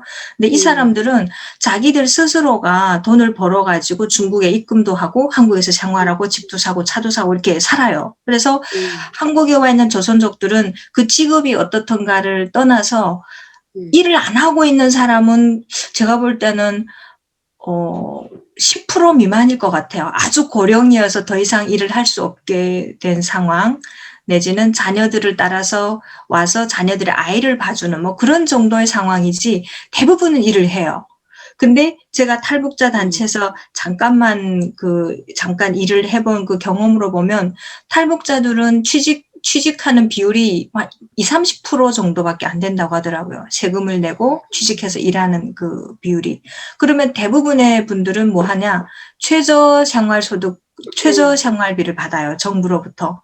물론 중국 조선족들은 일하러 왔기 때문에 뭐 건강하고 뭐 그런 어떤 신체적인 조건이 되고 탈북자들 중에는 고생 많이 하고 아프고 이런 사람이 많은 것도 하나의 어떤 그 환경이 다른 건 있겠지만 어쨌거나 제가 이렇게 보면 일을 할 만한 분들인데 안 하고 그 최저생계비를 받는 분들이 꽤 있더라는 거예요. 그러면 최저생계비가 한 5-60만 원 정도 되고 그다음에 뭐 교회 같은 데다가 간증하면 또 돈을 조금 받고 또 누구를 만났는데 탈북자입니다. 어렵습니다. 뭐 5만 원, 10만 원 주고 그렇게 해서 생활을 유지하는 분들이 꽤 많아요. 제가 그래서 그거를 보면 무한 경쟁에 노출되어서 자기 스스로 자기 삶을 개척하는 사람의 어떤 삶의 질과 누군가 나를 도와줄 거야. 약간 기댈 수 있고 비빌 언덕이 있고 그런 사람들이 스스로 자기 삶을 개척하는 이 의지의 차이가 크구나. 저는 이런 생각을 좀 이렇게 최근에 많이 하게 되거든요. 근데 보면 탈북자분들도 열심히 하는 분들은 당연히 열심히 하지만 그보다는 더 다수가 정부의 의지를 하더라고요. 아까 저는 한국에 금방 와가지고 사실은 그 기초로 주지 않아요. 근데 저는 여기 나왔을 때 집도 못 받고 우리 엄마랑 나랑 200만 원 가지고 나왔어요. 근데 제 명의도 아니고 우리 엄마 통장으로 200만 원을 받고 왔거든요. 그러니까 저는 생계비 같은 거 못하고 오자마자 중소기업에서 그 회장님이 되게 마인드가 좋으신 분이어서 중소기업에서 이렇게 비서실에서 근무를 했거든요. 한 1년 동안. 그걸 다니다가 이제 사실 10년 동안 저 이때까지 머리가 나아진 건 없어요. 그러니까 이렇게 뭐 거기서 퇴직해가지고 뭐 웹디자인 배워서 또 빚잔 배워가지고 또 이렇게 회사 들어가고 저 나름대로는 취직을 많이 했어요. 약국도 들어가 보고 뭐 이렇게 들어가 봤는데 저는 이렇게 우리 신랑을 만나가지고 너무 없는 사람을 만나다 보니까 지금 이렇게 살고 있는데 이게 그냥 주급 애 넣고 그냥 다시 이렇게 국가에서 집 파는 걸로 살고 있는데 몇 년 동안은 저도 사실은 그냥 머물러 있었거든요. 그런데 어느 순간 머물러 애들이 딱 크는 거 보니까 제가 정신이 차리게 되더라고요. 그냥 내가 이렇게 해가지고 안 되겠구나. 그리고 내가 돈을 벌고 어떤 우혹적인 생산활동을 해야 될 때 내가 이렇게 앉아 있으니까 이게 무서운 거예요. 내가 직장 생활 해야 되겠는데 어쩌지? 물론 무서운 생각 있잖아요. 그러니까 면접 같은 데 보면 나름대로 이렇게 직장 생활 해가지고 들어가면 일을 하는데 그런 게 머무르 있죠. 그것도 항상 남이 주는 돈 받고 이거 만족하고 근데 앞이 안 보이는 거예요. 어떻게 살지? 어떻게 살지? 근데 그러니까 어느 날 생각해 보니까 우리 신랑은 그 실전에 꾸준하니 자꾸 작은 돈만 꾸준히 벌어온 사람이구나. 내가 이렇게 해서는 우리는 살 수 없고 내 새끼들 똑같은 거 해야 되겠구나. 그 생각 딱 바뀌면서 내가 공부를 해야 되고 내가 스스로 뭘 일으켜내야 되겠구나. 이 생각 가진 다음부터 이때까지 우지했던 거 누구한테 뭐 주면 되게 반갑고 어떤 사람이 나한테 뭐 주면 너무 행복하고 너무 고맙고 좋고 공짜가 생기면 너무 행복하고 이런 생각이 바뀌었어요. 내가 이게 필요 없는 걸 내가 남한테 가지고 의미 없는 게 되더라고요. 어떤 비싼 걸 줘도 내가 벌어서 된 돈 아니니까 처음엔 좋았다가 그게 의미 없이 버려지거나 의미 없이 있더라고요. 그런데 내가 나가서 내가 알바해서 돈을 딱 벌었는데 그걸로 남들한테 뭐 챙겨주는 행복이 크다는 걸 처음 알았어요, 그때. 내가 벌어서 누구를 주고 그리고 내가 벌어서 내가 이렇게 벌 수 있어가지고 내가 어떤 물건을 뭐 비싼 거 아니라도 내가 자식이 먹고 싶어하는 간식도 사줄 수 있는 게 이런 게 바로 뿌듯함이고 행복함이구나. 그러니까 내가 내 스스로 이걸 생각을 정산해가지고 내 스스로 내 길을 내가 만들어야 되겠다. 이 생각이 든 지 제가 사실은 불과 한 2, 3일밖에 안 됐어요. 그전에는 그냥 남편 돈 벌어보구나 이렇게 살자 했는데 애들 크니까 이렇게 지금 공부를 이렇게 시켜서는 안 되겠구나. 나 버리면 안 되겠구나. 내가 움직여야 되겠고, 내가 이 집을 바꿔야 되겠구나. 이 생각하면서 내가 이 경제도 공부하고, 알바도 하고, 내가 다른 것도 되게 이렇게 해야 되겠다. 이렇게 생각을 해가지고 사실은 이렇게 하다가 어떻게 돼서 수연 서기로 여기까지 들어왔거든요. 여기가 들어와서 대해 보니까 되게 여러 사람들이 모여있고 생각도 같이 공유하니까 너무 좋은 것 같아요. 머무르지 않고 흘러가는 그런 데서 이렇게 물결석에 쟤를 끼워 연 거죠. 참 괜찮은 것 같아요. 근데 대부분 북한 사람들은 이게 모르겠어요. 저는 제가 제 주변 사람들은 이렇게 살았으면 좋겠는데 안 그러니까 전 환경을 바꿔야 되겠다고 생각했거든요. 그래서 여기 들어온 거예요. 제 환경을 바꿔서 나보다 더 높게 있는 사람들 속에서 나를 합류시키자 해가지고 바뀌는 중이에요. 계속 내 주변은. 명희 씨 예전에 일할 때 그 네. 일을 계속하기 제일 힘들었던 이유가 뭐예요? 저 첫 직장에서는 제가 그 경영지원팀에 차장님이 새로 들어오셨는데 저 아가씨 때거든요. 근데 계속 좀 찝쩍대더라고요. 그것 때문에? 너무 얼마나 힘든지 아세요? 금방 들어왔는데 저 회장님이 되게 마인드가 되게 열리신 분이어서 그때는 그 오더도 파악 못했어요. 저는 정말 바보 같은 사람이었어요. 근데 오자마자 계속 막 매일 한 달 동안 뭐 선물 갖다 놓고 뭐 해주는데 사실 내 마음에 들어오면 되는데 내 마음 안 들잖아요. 못해도 막 잘한다 해주더니 그러니까 내가 싫다고 딱 거절하니까 뭐라 하는지 아세요? 갑자기 뭐래? 사람이 180도 달라져요. 그전에 뭐 못하면 괜찮아요 하더니 내가 딱 그 하루 만나가지고 거절을 했거든요. 나는 지금 한국 온 지 얼마 안 되니까 난 누가 결혼할 생각 없다고 딱 잘란 말했거든요. 근데 그 다음날 가니까 나보고 그게 저 솔직히 그때 컴퓨터를 모르고 직장 생활했으니까 정말 아무것도 몰랐어요. 근데 좀 잘못해가지고 갔는데 그거 못했다고 옛날에는 괜찮아요. 막 며칠 어제까지 괜찮아 그럴 수도 있지 하던 분이 갑자기 야 이거 못해 막 이러면서 막 뭐라 하는 거예요. 거기 확 올라왔어요. 그래가지고 참다 한 달 참다가 못 견디겠더라고요. 그래서 그 다음날 가가지고 그 사람한테 가서 야 이게 무슨 새끼 하면서 이래가지고 개망신 주고 너 나왔거든요. 회장님이 계속 갈 때. 그렇게 하면서 엉망이었어요. 근데 이런 건 있어요. 최저임금제가 도입되면서 미국에서 최저임금제가 그때 대공황 때 이제 루즈벨트 대통령 때 이제 도입됐거든요. 경제 나빠지고 그 와중에 경제가 나빠지니까 최저임금제 막 도입되고 이러면서 뭔 일이 벌어졌냐면은 사회 그 교육받지 못한 흑인들이 대거 실업자가 돼요. 아, 그러니까 최저임금제가 굉장히 나쁘다는 건 뭐냐면 사회에 말하자면은 이제 가장 밑에서 이렇게 조금씩 배워나가면서 스스로를 이렇게 키워나가야 되는 사람들, 사다리를 밟고 올라가야 되는 사람들. 근데 어느 정도 딱 자기가 뭐 뭔가를 기술이 어느 정도 있는 사람들은 최저임금제 올라가면 혜택을 받는데 여기에서 최저임금제만큼의 생산력이 안 되는 사람들. 이 사람들은 아예 그냥 일거리를 얻을 그게 사라지는 거예요. 그래서 나는 탈북자들이 우리나라 최저임금제가 오른 게 사실은 이번 정권뿐이 아니라 그 전부터 굉장히 많이 올랐어요.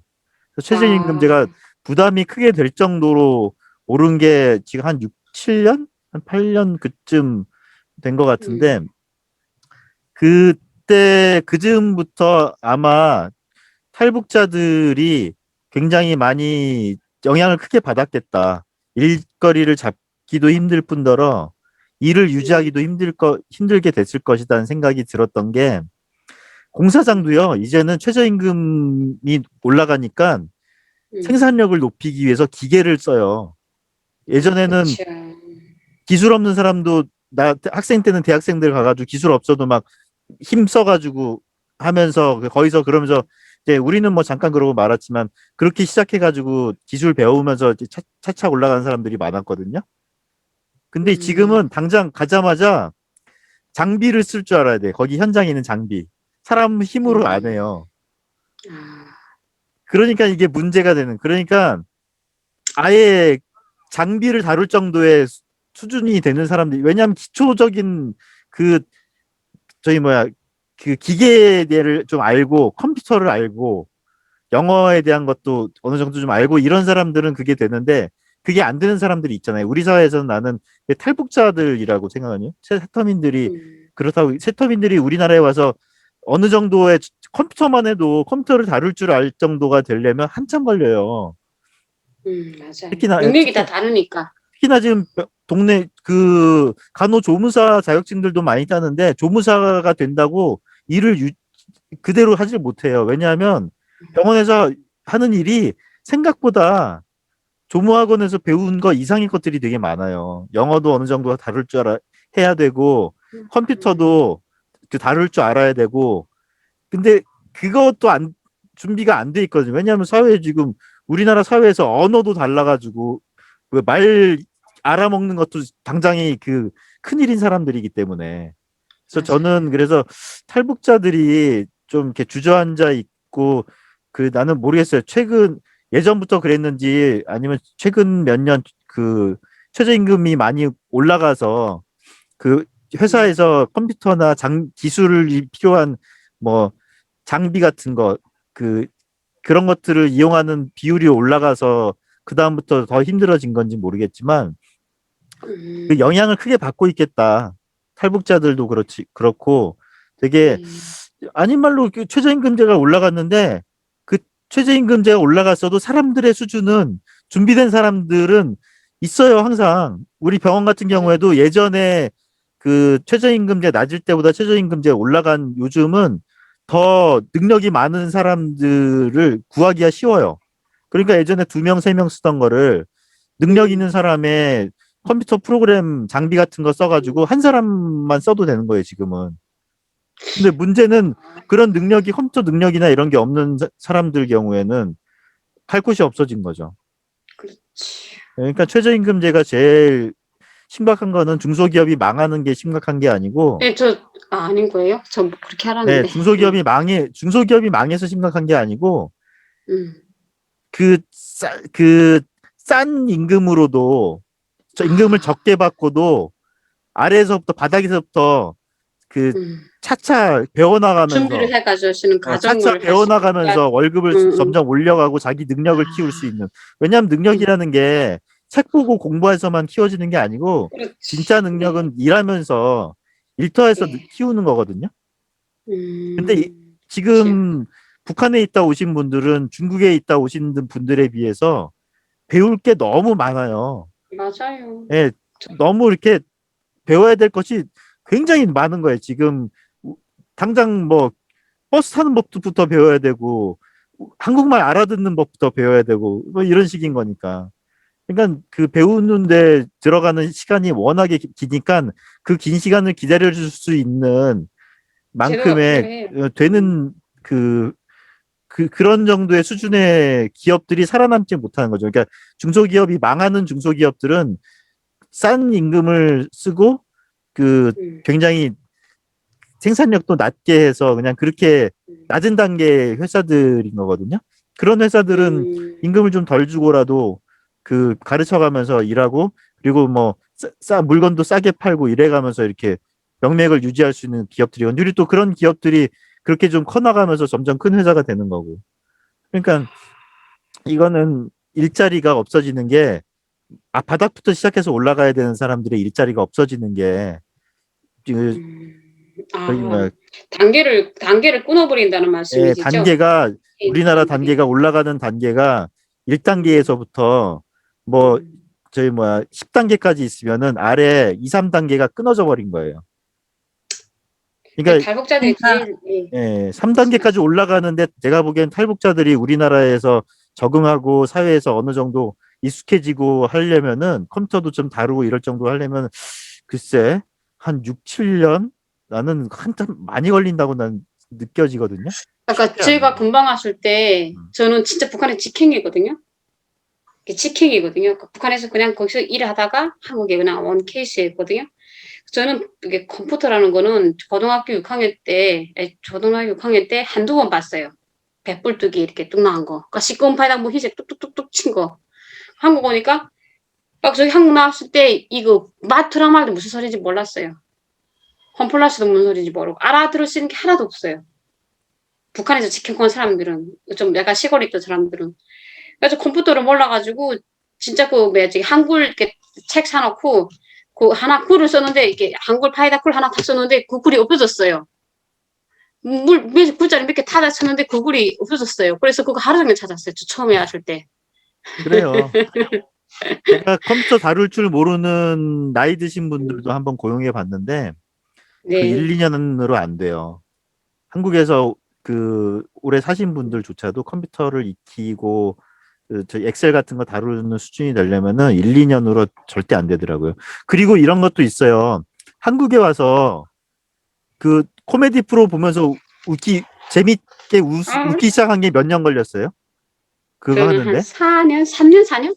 그러니까 이게 기본적으로 그 사회에서 자기 몫을 하고 의사소통이 되려면 그 남들을 하고 조직 내에서 생활을 하려면 그 유머 같은 거, 농담 같은 거 알아듣고 웃고 하는 정도 수준이 돼야 그 사회, 그 회사에서 잘 적응돼서 살 수 있거든요. 그러지 못하면은 그 회사 내에서 다른 사람들이 불편해서 같이 생활을 잘 못해요. 서로 유머를 주고받을 수 있냐 없냐가 사실은 그 집단 내에서 계속 일할 수 있는 기회가를 받느냐 마느냐가 결정이 돼요, 보통은.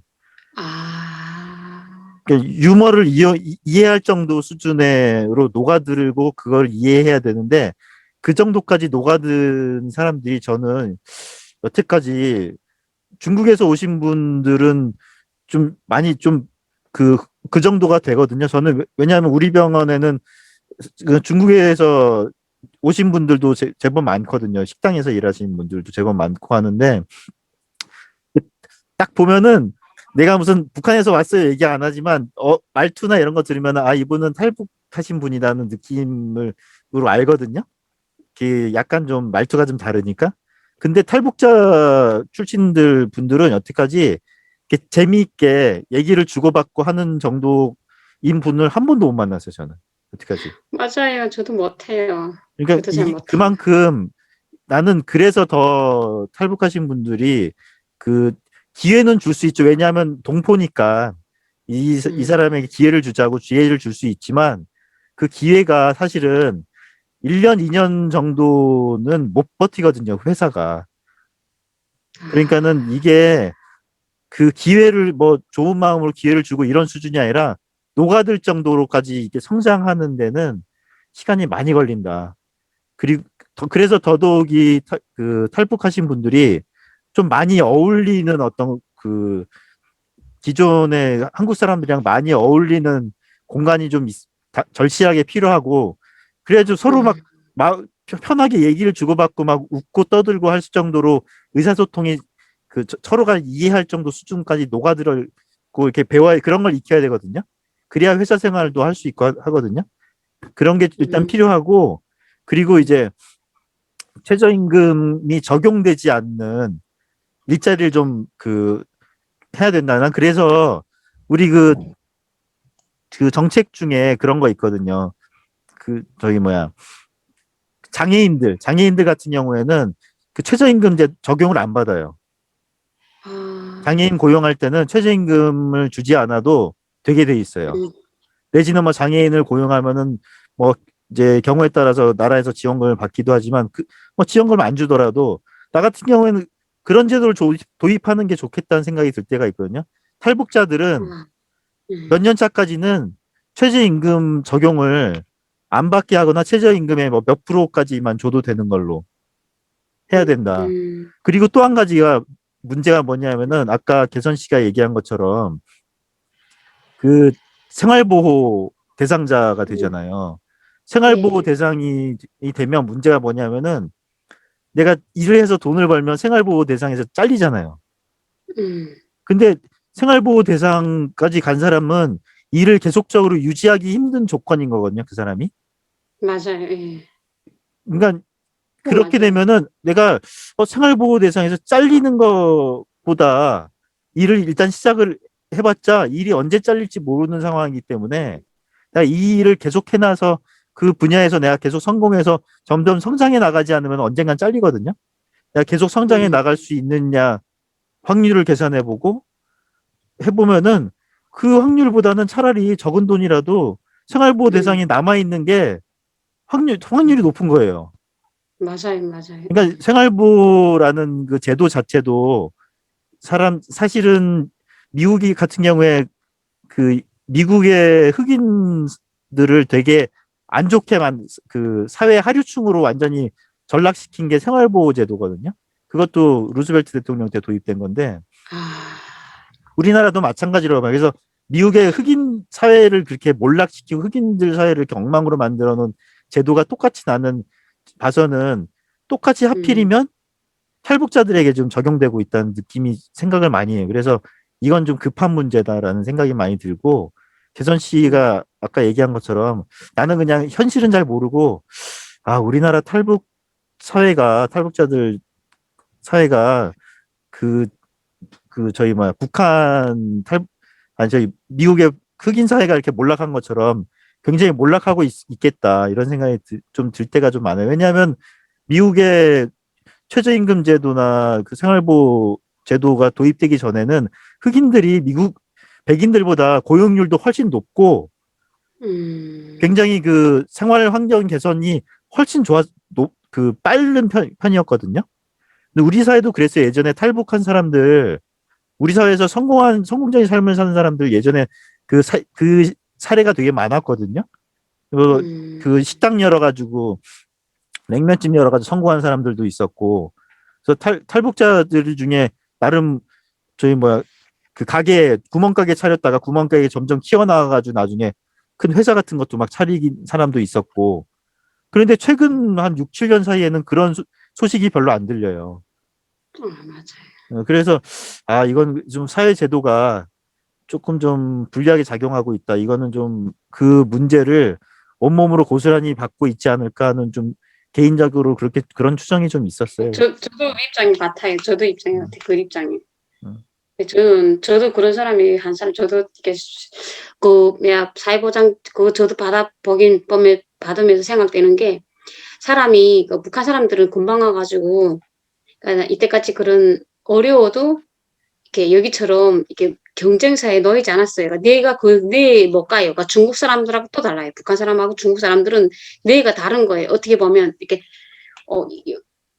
중국에서는 20년 동안 그렇게 해가지고 했지만 북한은 아주 그냥 해란 대로 따라갔는데 어떤 사람들은 장수한 사람도 있지만 되게 저 같은 사람들은 진짜 그 뇌가 안 따라가는 사람으로 왔는데 금방 와가지고 그 뇌를 바꾸자니까 너무 어려운 거예요. 그게 어떻게 되는가 하면 그냥 주는 데서 받아 먹으면 그냥 그 생각이 딱 멈춰 있으니까 북한보다 먹고 사는 이들을 사는 게 더 낫지 않을까 이렇게 생각하는데 어느 순간 어느 순간 그 깨달음이 딱 와야 되는데 그거를 그냥 생각 안 하고 그냥 생각을 안 하고 살면 깨지 않으면 이 자기 자체에서 깨지 않고 그냥 가만히 있으면 죽을 때까지 이게 가는 거예요. 그러면 자식들이 다 똑같아져요, 이거.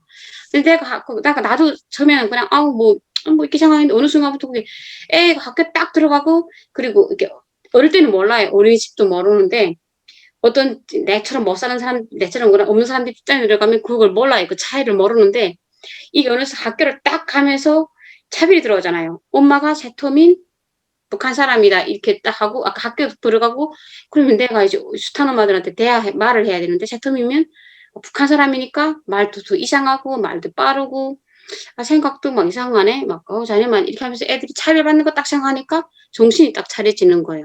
안 되겠다. 그리고 그다음에 그런 일 때문에도 제가 강조한 경험도 있는데 그러면서 이렇게 생각이 달라지면서 내가 일을 해야 되고 내가 어떻게 하면 이 상황을 바꿔내야 되고 내 새끼를 공부시켜야 되고 이런 생각하니까 달라지더라고요. 그래서 내 머리가 내가 빨리 내 일해야 되겠다. 힘들어도 내가 진짜 내가 진짜 나가서 북한 아무리 고생해도 내가 머리가 이렇게 일반적으로 이렇게 몸으로 쓰는 일을 하는 게 아니고 머리가 깨지 않으면 몸은 부서져서 뼈가 되더라도 돈을 못 벌고 항상 이 자리에 머물러 있겠구나. 하지만 제일 중요한 게 몸 쓰는 건 그냥 생각 안 하고 쓰는 거예요. 그냥 몸만 그저 꺼져내 쓰는 거죠. 근데 머리를 쓴다는 거는 너무 어려운 일이더라고요. 머리를 깬다는 게. 자기를 깬다는 거는 정말 어려운 일이에요.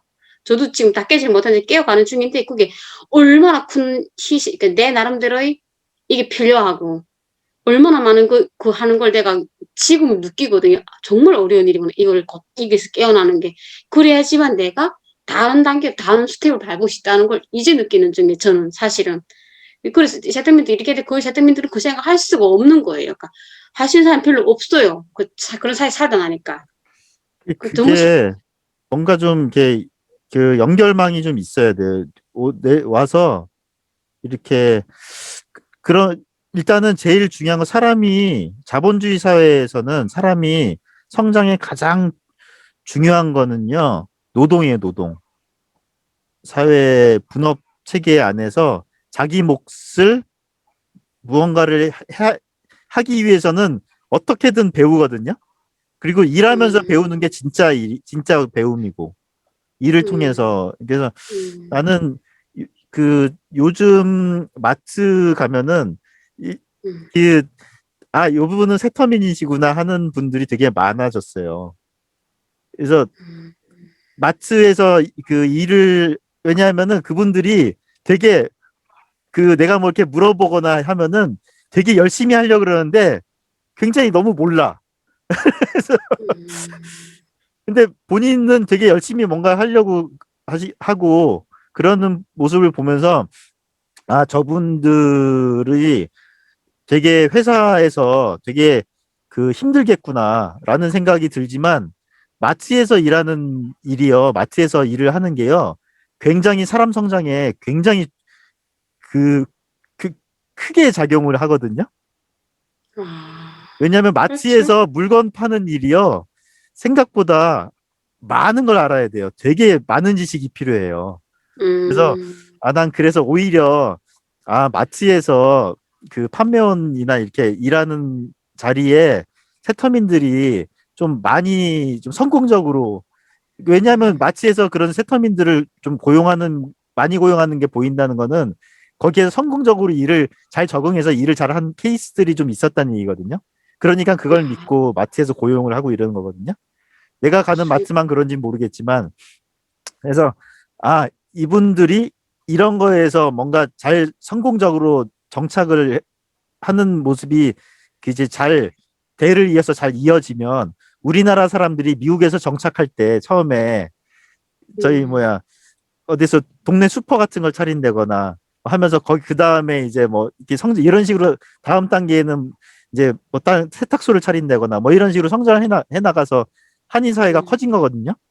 그것처럼 아, 나 이게 잘 되면 여기에서 이걸 익히고 적응한 사람이 이제 뭐 편의점 같은 걸 나중에 돈을 모아서 차린다거나 뭐 이런 식으로 점점 성장해 나가는 그게 좀 될 수 있겠다라는 기대가 좀 저- 있었죠. 근데 지금은 잘 모르겠어요.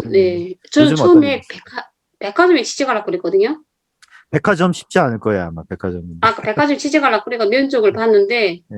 제가 패션을 되게 좋아해가지고, 그런데도 되게 재밌고, 좋아하고, 그 자체에 대해서 관심 많거든요. 그래서 들어가려 했는데, 이게, 사실 면접 보면 저는 거의 100% 합격률은 있으니까, 좋은 데는 아니니까, 거의 면접 보면 거의 합격인데, 시간대가 안 맞아서 안 나갔는데, 제가 이게 깨어있으면 한 생각이, 이게 항상 생각한 게 백화점 환경을 생각했는데, 어느 순간 딱 생각이 달라지는 게 아니구나. 내가 지금 북한에서 금방 와가지고 아무것도 모르는 영에서부터 시작해야 되고 어디를 가야 되겠는가. 내 자리를 정해야 되겠더라고요. 그래서 내가 정말 좋아하고 부동산 공부도 해보고 여러 공부를 다 해봤는데 내 몸이 원하고 내가 원하는 거는 패션이더라고요. 그럼 내가 어디부터 가야 되겠는가 진짜 생각해봤는데 옛날에 그 생각 백화점 가서 판매하면 되지? 나 이 생각 나 그렇게 했는데 어느 순간 그게 그 생각이 안 사라지고 맨 마지막 뭐 진짜 뭐 제일 패션에서 제일 기초적인 제일 마지막 단계부터 내가 시작하겠다 생각하고 지금 준비를 하는 중이거든요. 뭐 진짜 뭐 동대문이라든가 그런 데 가서 진짜 맨 마지막 일부터 하고 차근차근 올라와 보려고 지금 준비를 하고 그래야 있어요. 돼요. 그 판매원이란 일이 네. 사람의 마음을, 상대의 마음을 파악하고 있어야 되는 거라 그쵸. 쉽지 그래서, 않아요. 되게 그거, 그 한국 사회에서 오래 산 사람들조차도 그 굉장히 음, 어려운 일이에요. 영업일이라든가 판매하는 일 같은 거는 상대의 심리를, 상대가 무슨 마음인지를 알고 있어야지 가능한 거라 굉장히 오래 근데 걸릴 그 거예요. 그건 그건, 해야지. 예. 그건 근데 바로는 해야지 안 힘들 하면 안 거예요. 되잖아요. 나중에. 예. 근데 그래도 아까 제가 판매한다는 게 무슨 뜻인가? 판매도, 그러니까 기본적인 룰부터 알아야 되잖아요. 그러니까 판매부터 시작해서 서름도 당해보고, 정말 그, 차별도 당해보고, 그 마지막에 그 진짜 다시부터 생각, 뼈를 새겨야 되는 거예요.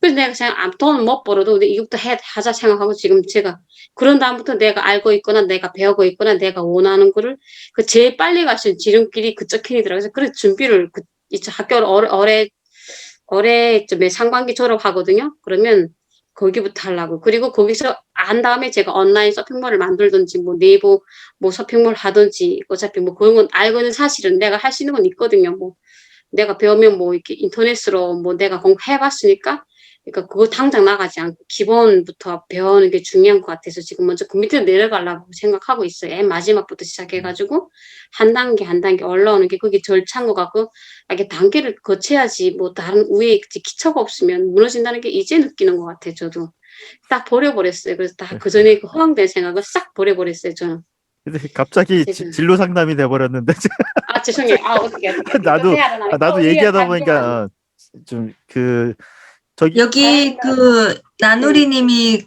채팅창에다가 자유주의자로서 개인주의에 대한 정의를 한번 내주세요. 이런 그게 거. 무슨 말이에요? 나도 그 아까 그래서 무슨 얘기 때문에 그냥 개인주의 얘기? 개인주의에 대한 정의를 한번 해달라는 것 같은데요.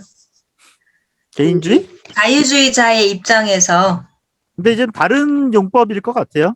이제 우리가 얘기하는 개인주의는 집단주의가 아닌 아닌 거를 이제 개인주의라고 얘기하니까 집단주의에 반대되는 개념인 거니까. 근데 아까 무슨 개인주의 얘기했었어요, 명희 씨가? 난 그 무슨 얘기인지 난 놓쳐가지고 그런가? 내가 뭐 오해했나? 모르겠어요. 무슨 자꾸 자주 개인주의. 지금 무슨 뜻인지 모르겠어요. 지금 그래서 나도 그냥 그래서 무슨 뜻인지 몰라가지고. 네, 저도요. 개인주의는 보통 그 집단주의 사회에서는 너 개인주의자야라는 말이 굉장히 왕따. 굉장히 그저 모욕적이고 너는 우리 사회에 쓸모없는 인간이야, 이기주의자야 이런 의미로 사용돼요. 보통의 집단주의 사회에서는. 우리나라는 최근에야 분위기가 좀 바뀌었는데 얼마 전까지도 그 이 개인주의자야라고 얘기하는 거는 정말 이기적이고 자기밖에 모르고 어? 아, 그 사회를 좀먹는 사람을 개인주의자라고 표현했었어요. 근데 북한에서도 개인주의라고 하면 그런 식으로 사용되지 않아요? 예, 맞아요. 예, 이기주의자. 어느 사회나 그래요. 예전 독일도 그랬고. 근데 이제 요즘은 좀 달라진 게 언제부터 좀 달라졌냐면은 나는 개인주의자다라고 얘기하는 사람들이 용감하게 막 그런 책을 쓰고 나는 개인주의자야. 개인주의가 좋은 거야. 라는 얘기를 막 하는 사람들이 많아졌어요. 분위기를 만들었구나. 예, 그러면서 이제 분위기가 조금 바뀌긴 했는데 이제 아직은 좀 그 집단주의에 반대하는 사람들을 집단주의에 그 휩쓸리지 않으려고 하는 사람들 개인주의자, 개인주의 이런 식으로 이제 받아들이는 그러니까 그렇게 공감대가 형성돼 있지는 않죠 아직은 우리 사회도. 근데 나누리님이 얘기한 건 그 얘기인 것 같아요. 우리가 얘기하는 개인주의가 어떤 건지에 대해서 얘기하다 보면 뭐 할 얘기가 많아요. 거기에 되면. 요거 시간이 좀 애매한. 그러니까 다음 우리 서론 부분 1장 자유주의까지만 좀 읽고 끝내볼까요 오늘? 서두르면 그것까지 할 수 있을 것 같아요.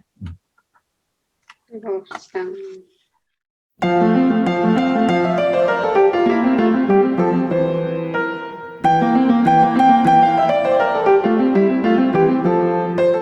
서론 1. 자유주의 18세기와 19세기 초에 걸쳐 활약한 철학자, 사회학자 및 경제학자들은 처음에는 영국과 미국에서 그리고 유럽 대륙의 여러 나라에서 마지막으로 사람이 살고 있는 전 세계의 모든 지방에서 추진되었던 사회정책의 지침이 되어온 정치적 실천 방안을 만들어냈다. 그러나 이 계획은 그 어느 곳에서도 완벽하게 실행에 옮겨지지는 않았다.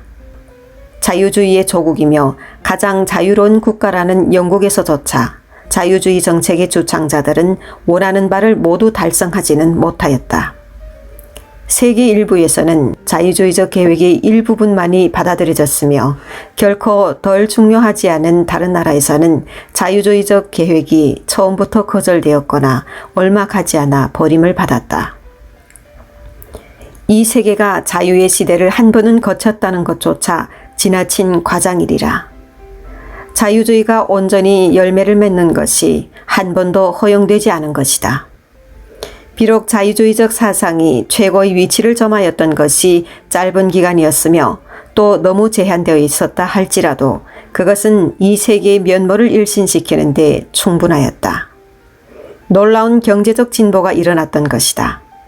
인류가 지닌 생산력의 방출은 생계의 수단을 몇 배나 크게 증가시켰다.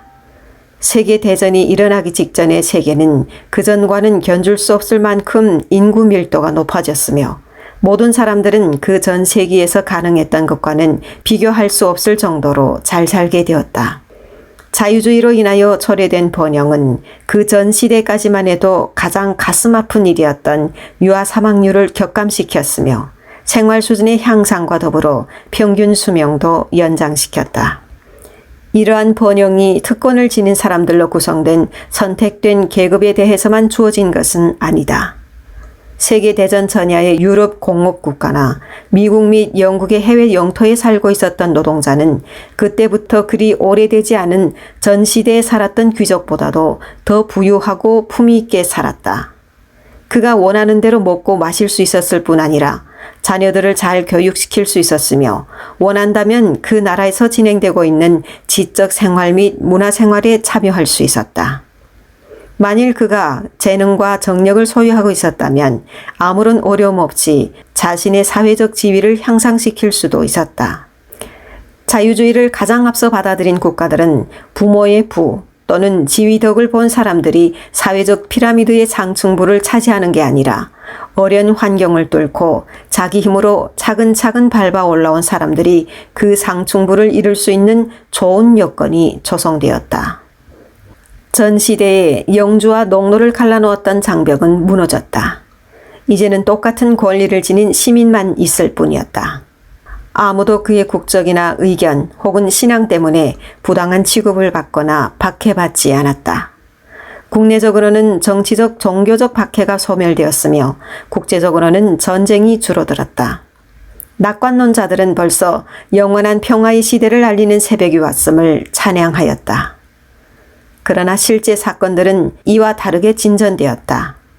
19세기에 들어와 자유주의에 대한 난폭하고 강력한 반대자들이 나서서 그동안 자유주의자들이 쟁취했던 것의 많은 부분을 말살해버렸다. 오늘날은 자유주의에 대하여 더 이상 귀 기울이려 하지 않는다. 영국 이외의 나라들에서는 자유주의라는 말이 공공연한 조롱의 대상이 되고 있으며 영국도 자유주의자가 존재하긴 하지만 대부분은 이름만의 자유주의자일 뿐이다. 실제로 그들을 온건한 사회주의자라 함이 마땅하다. 지금 세계 어느 곳에서나 반자유주의적 정당들이 정권을 장악하고 있다. 이와 같은 반자유주의적 계획들은 결국에는 세계대전으로 이끌어간 거센 힘을 방출시켰으며 수출입 물량 할당 제도, 관세, 이민 장벽 등의 조치를 통하여 국가 간의 상호 고립 상태를 초래하였다. 국내적으로 이와 같은 반자유주의적인 사상의 영향을 받아 사회주의 정책이 채택되었으며 그 결과로 노동 생산성이 감소되었고 동시에 궁핍과 불행이 증가되었다. 사실을 똑바로 보기 두려워 눈을 감는 사람이 아니라면 누구나 다가오는 세계 경제의 위기를 알아볼 수 있게 되었다. 반자유주의는 우리를 파멸의 길로 이끌어가고 있다.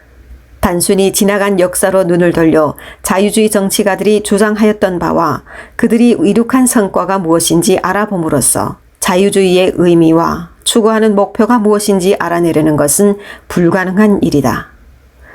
자유주의가 본래 추구하던 실천 방안들이 성공적으로 실행에 옮겨진 것은 이 세상 그 어느 곳에도 없기 때문이다.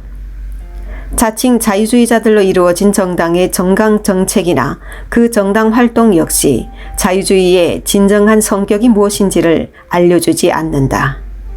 이미 언급한 대로 현재 영국에서 자유주의라고 이해되고 있는 것은 자유무역을 주장하는 옛날의 실천 방안들이라기보다는 오히려 토리즘이나 사회주의에 더 가깝다.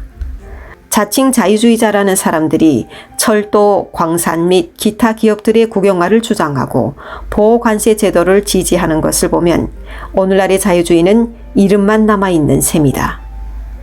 자유주의가 무엇인지 이해하기 위하여 위대한 창안자들의 저술을 읽는 것 역시 오늘날에 있어서는 충분하지 못하다. 자유주의는 완성된 주의나 고정된 독단이 아니기 때문이다.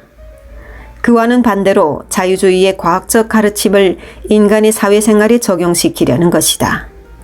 경제학이나 사회학, 그리고 철학이 데이비드 휴me, 애덤 스미스, 데이비드 리카도, 제레미 벤덤, 빌헬름 흉볼트 등의 시대 일에 정체되지 않았음과 마찬가지로 비록 기본 원리는 변하지 않았더라도 자유주의가 내세우는 바 역시 그들 시대의 것과 오늘날의 그것은 같지 않다. 근래 이르러 한동안 아무도 자유주의의 본질적인 의미가 무엇인지 명쾌하게 설명한 사람이 없다. 이러한 사실이 우리가 지금 그러한 작업을 하고 있는 것을 정당화시켜 줄 것이다.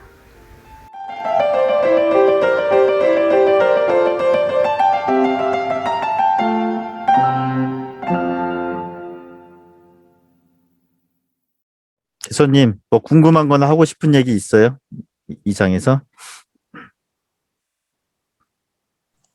27쪽에 그 첫 번째 단락 밑에로부터 네 번째 줄에 세계 일부에서는 자유주의적 계획의 일부분만이 받아들여졌으며 결코 덜 중요하지 않은 다른 나라에서는 자유주의적 계획이 처음부터 거절되었거나 얼마 가지 않아 버림을 받았다. 여기에서 자유주의적 계획이라는 이게 사실은 이렇게 좀 인용표를 써줘야 되는 거 아닌가요? 자유주의적 계획, 자유주의의 계획, 여기는 사실 사회주의적 계획이라는 얘기를 하고 싶은 거 아니에요, 이 사람이? 아니요, 그게 아니고 자유주의적 계획은 자유무역 같은 것들이잖아요. 자본주의, 이 당시는 자유주의가 사실은 국제적인 무역을 관세를 폐지하고 국가 간의 자유로운 무역 같은 게 조정될 수 있는 것들을 얘기하거든요. 그래서 자유주의적 계획이 사실은 그런 것들을 조성하기 위한 국가 정책들을 얘기를 하는 거예요. 그래서 예전에 우리 자유를 위한 계획은 없다. 그 책에서 제가 얘기했잖아요. 자유를 위한 계획이 왜 없냐고. 자유를, 자유를 위한 계획이 있죠. 그 하이에크 책에서도 그렇게 나오고.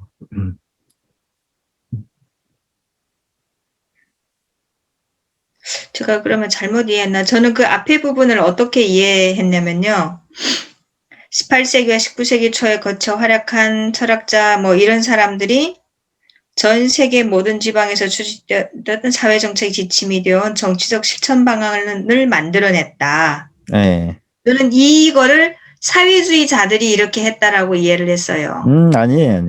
사회주의 성향의 사람들이 사회정책의 지침이 되어 정치적 실천 방안을 만들어냈는데, 그러나 사실 그런 어떤 사회주의적인 실천 방안은 사회 어느 나라에서도 완벽하게 실행에 옮겨지지는 않았다. 이게 그런 건 아니고 18세기면 18세기, 19세기 초면은 사실은 그 1차 대전 이제 시작되기 직전이거든요.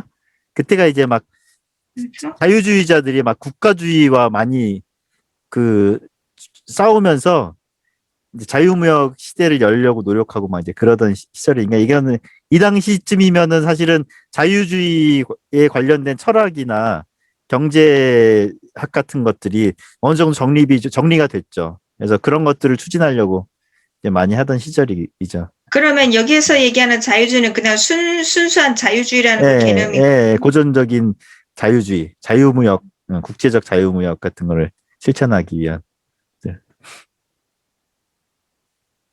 그래서 이 사람은 미제스는 그 온전히 자유주의가 100% 제대로 실천된 국가는 없었다. 자유주의라는 것이 부분적으로만 도입이 됐지 온전하게 완전히 실천된 나라는 그렇잖아요. 사실 보면은 관세가 완전히 폐지된 국가 없잖아요. 그나마 FTA라는 게 우루과이 라운드 이후에 FTA라는 것이 이제 생기면서 국가와 국가 간에 이제 완전 자유무역이라는 게 생기기 시작한 게 사실은 얼마 안 됐잖아요. 그러니까 이제 그런 의미에서 이제 그 자유주의가 이제 제대로 완벽하게 실행된 적은 여태까지는 없었다라고 얘기하는 거죠. 그렇지만 그 일부분이라도 자유주의적인 정책이 일부라도 실행된 나라들에서는 굉장히 성과물이 엄청 좋았다. 라고 얘기하는 거죠. 그 문맥은 그거예요. 이거는.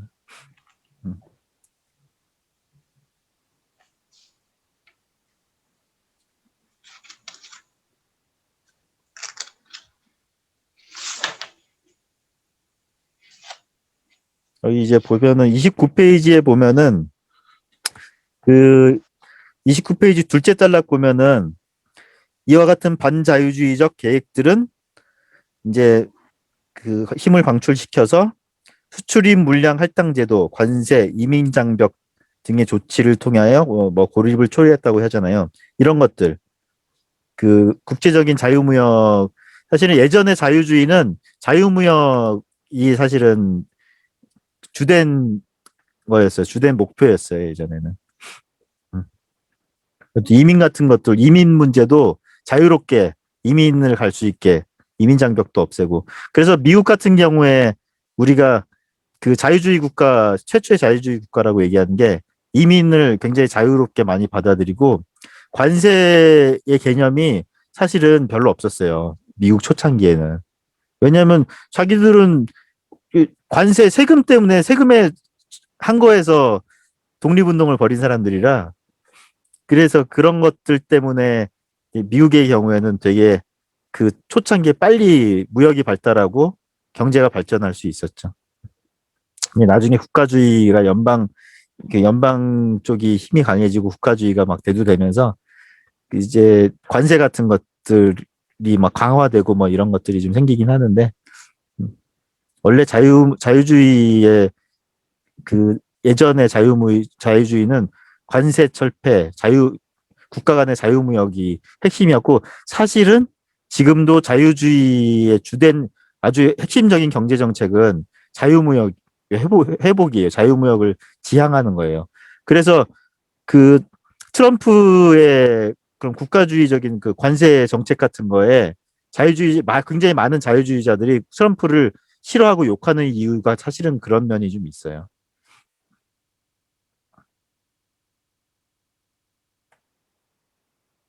아니 뭐 얼굴 표정이 안 보이니까 이거 듣고 있는 건지 어떤 건지 모르겠네. 예. 혹시 뭐 또 예, 예. 하시고 싶은 얘기 또 혹시 있으세요?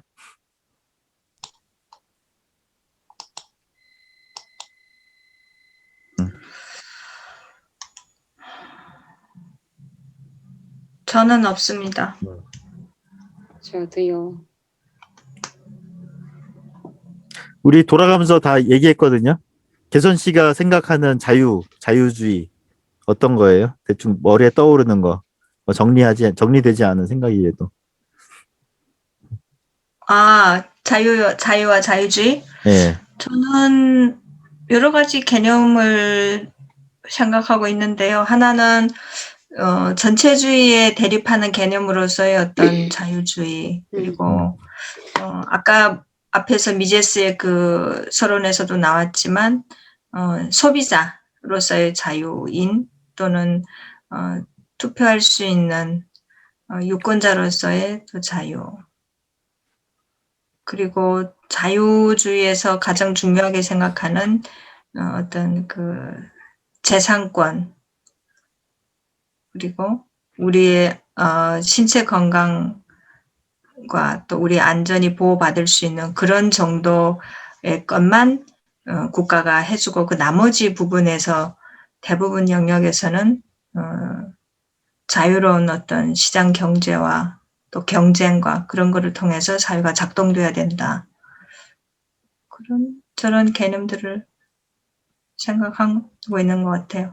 그리고 아까 그 트럼프의 그 어떤 보험 의혹, 그 문제는 저도 늘 그런 구체적인 문제에서는 좀 고민이 드는데, 예를 들어 중국같이 이런 전체주의 국가가 다른 나라 자유주의 국가에 대해서 아주 거침없이 공격을 하고 침투하고 이럴 때 트럼프가 어떤 하나의 그 전체주의와 싸울 수 있는 어떤 하나의 무기로서 그런 정책을 채택한 거라면, 그런 거를 자유주의 입장에서는 무조건 비판만 해야 되는가라는 그런 의문이 저는 항상 머리에 있어요. 트럼프에 그래서 대해서는 참 논쟁의 여지가 많고, 근데 저도 이제 아직 정리가 되지 않았는데, 트럼프의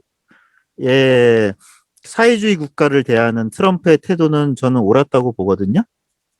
중국이 사실은 뭐 룰을 안 지킨 거니까, 무역의 룰을 안 지킨 거니까, 뭐 중국에는 상호주의적으로 당연히 이렇게 나가는 건 옳았는데, 이제 그 부분마저도 조금 그 뭐라 그러지, 전체 흐름을 이해하지 못한 자유주의자들 내지는 경제학자들, 자유주의 경제학자들은 비난을 좀 했어요, 사실은. 근데 그 부분은 좀 오해 소진 좀 있다는 면은 생각은 있는데, 결정적인 문제는 나는 그 개인적으로 미국만 옳다는 식의 접근이 문제를 키웠다는 생각이 좀 들죠. 왜냐하면은 성에 안 차더라도 다른 자본주의 국가들이 있잖아요. 자유주의 국가들이 있는데, 다른 자유주의 국가들을 사실은 그 같은 동료로서 안 보고 막 좀 퍼퓰리즘에 너무 빠지다 보니까 지금 과도한 걸 요구한다거나 막 이랬다 저랬다 막 힘을 막 휘두르는 모습을 보였다거나, 그게 사실은 문제를 좀 일으켰다고 좀 보는 편이에요, 저는. 제 경우에는. 그래서 그 부분이 없었다면 레이건처럼 그 자유주의 국가 우방들과 관계를 좀 끈끈하게 맺으면서 그 중국에 좀 분명한 태도를 취했다면, 저는 오히려 굉장히 그 중국을 파워풀하게 찍어 누르고 중국의 분해대정 지형까지 몰아붙일 수 있었을 거라고 저는 생각하거든요. 레이건처럼. 근데 그러지 않는 바람에, 포퓰리즘에 좀 무릎을 꿇는 바람에 이게 조금 그 혼자 고립이 되면서 좀 이도저도 아니게 돼버렸다는 점에서 안 좋은 사례가 좀 남았다는, 오히려 안 좋게 돼버렸다는, 저는 개인적으로 그런 좀 생각이 좀 있어요. 네. 저는 개인적으로 그 중국이 유럽 국가들 특히 뭐 EU 국가들에 대한 침투가 사람들이 그냥 겉으로 보는 것 이상으로 깊이 침투되어 있었기 때문에 트럼프가 중국에 대한 경고를 계속 할 때에도 EU 국가들은 바로바로 반응하기가 어려운 측면들이 있었다고 봐요, 현실적으로. 그래서 그런 반응들이 좀 더디게 왔고, 트럼프 같은 경우는 본인 속도로 볼 때는 굉장히 급하게 또는 아주 시급한 문제로 중국과의 관계 설정을 하려고 했던 것 같아요. 그리고 실제 그 드러난 것들을 보면 트럼프가 문제 제기를 해서 드러난 것으로 보면 미국 사회가 정말 아주 뿌리 깊게 중국의 영향을 이제 받고 있고 차단하지 않으면 미국의 어떤 가치들이 훼손되는 그런 지경까지 이룰 수 있다는 그런 경각심을 많이 일으켜 준 것 같아요. 그래서 근데 앞으로 결국에는 결과적으로 확산되지 못했잖아요. 그런 근데 주장이. 그거는 지금 과정이죠. 트럼프가 지금 임기 내에는 그렇게밖에 할 수 없는 그런 어떤 시간적이든 상황적인 한계가 있지만 앞으로 트럼프가 던진 그런 어떤 경고들이 많은 국가들에서 지금 반응을 하고 있어요. 뭐 호주랄지 뉴질랜드, 캐나다 아니, 이런 근데 나라. 그런 확실히- 경고는 트럼프 이전에도 있었고 그 대통령 굉장히 혼자만 그 주장해서 대통령 혼자만 깨닫고 대통령 혼자만 주장하고 그런 문제가 아니죠, 그거는. 그래서 아무튼 좀 더 지켜보고 이런 건 다 과정이다라고 하나하나의 과정이다라는 생각이 저는 들어요.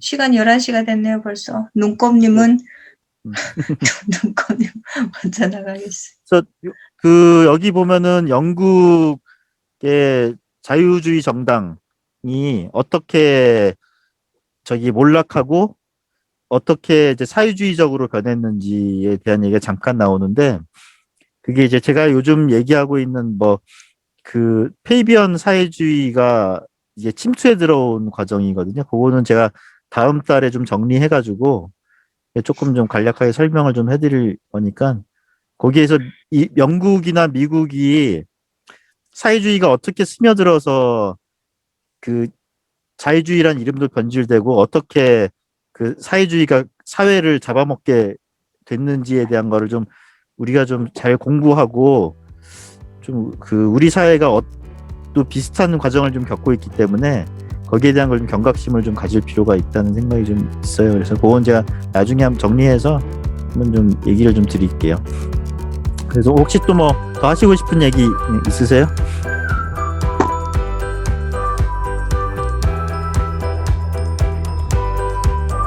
없으시면 이제 오늘 이제 모임은 오늘 이것으로 끝내도록 하겠습니다. 다음 주 화요일 날 뵐게요. 네, 그래요. 수고 많으셨어요. 예.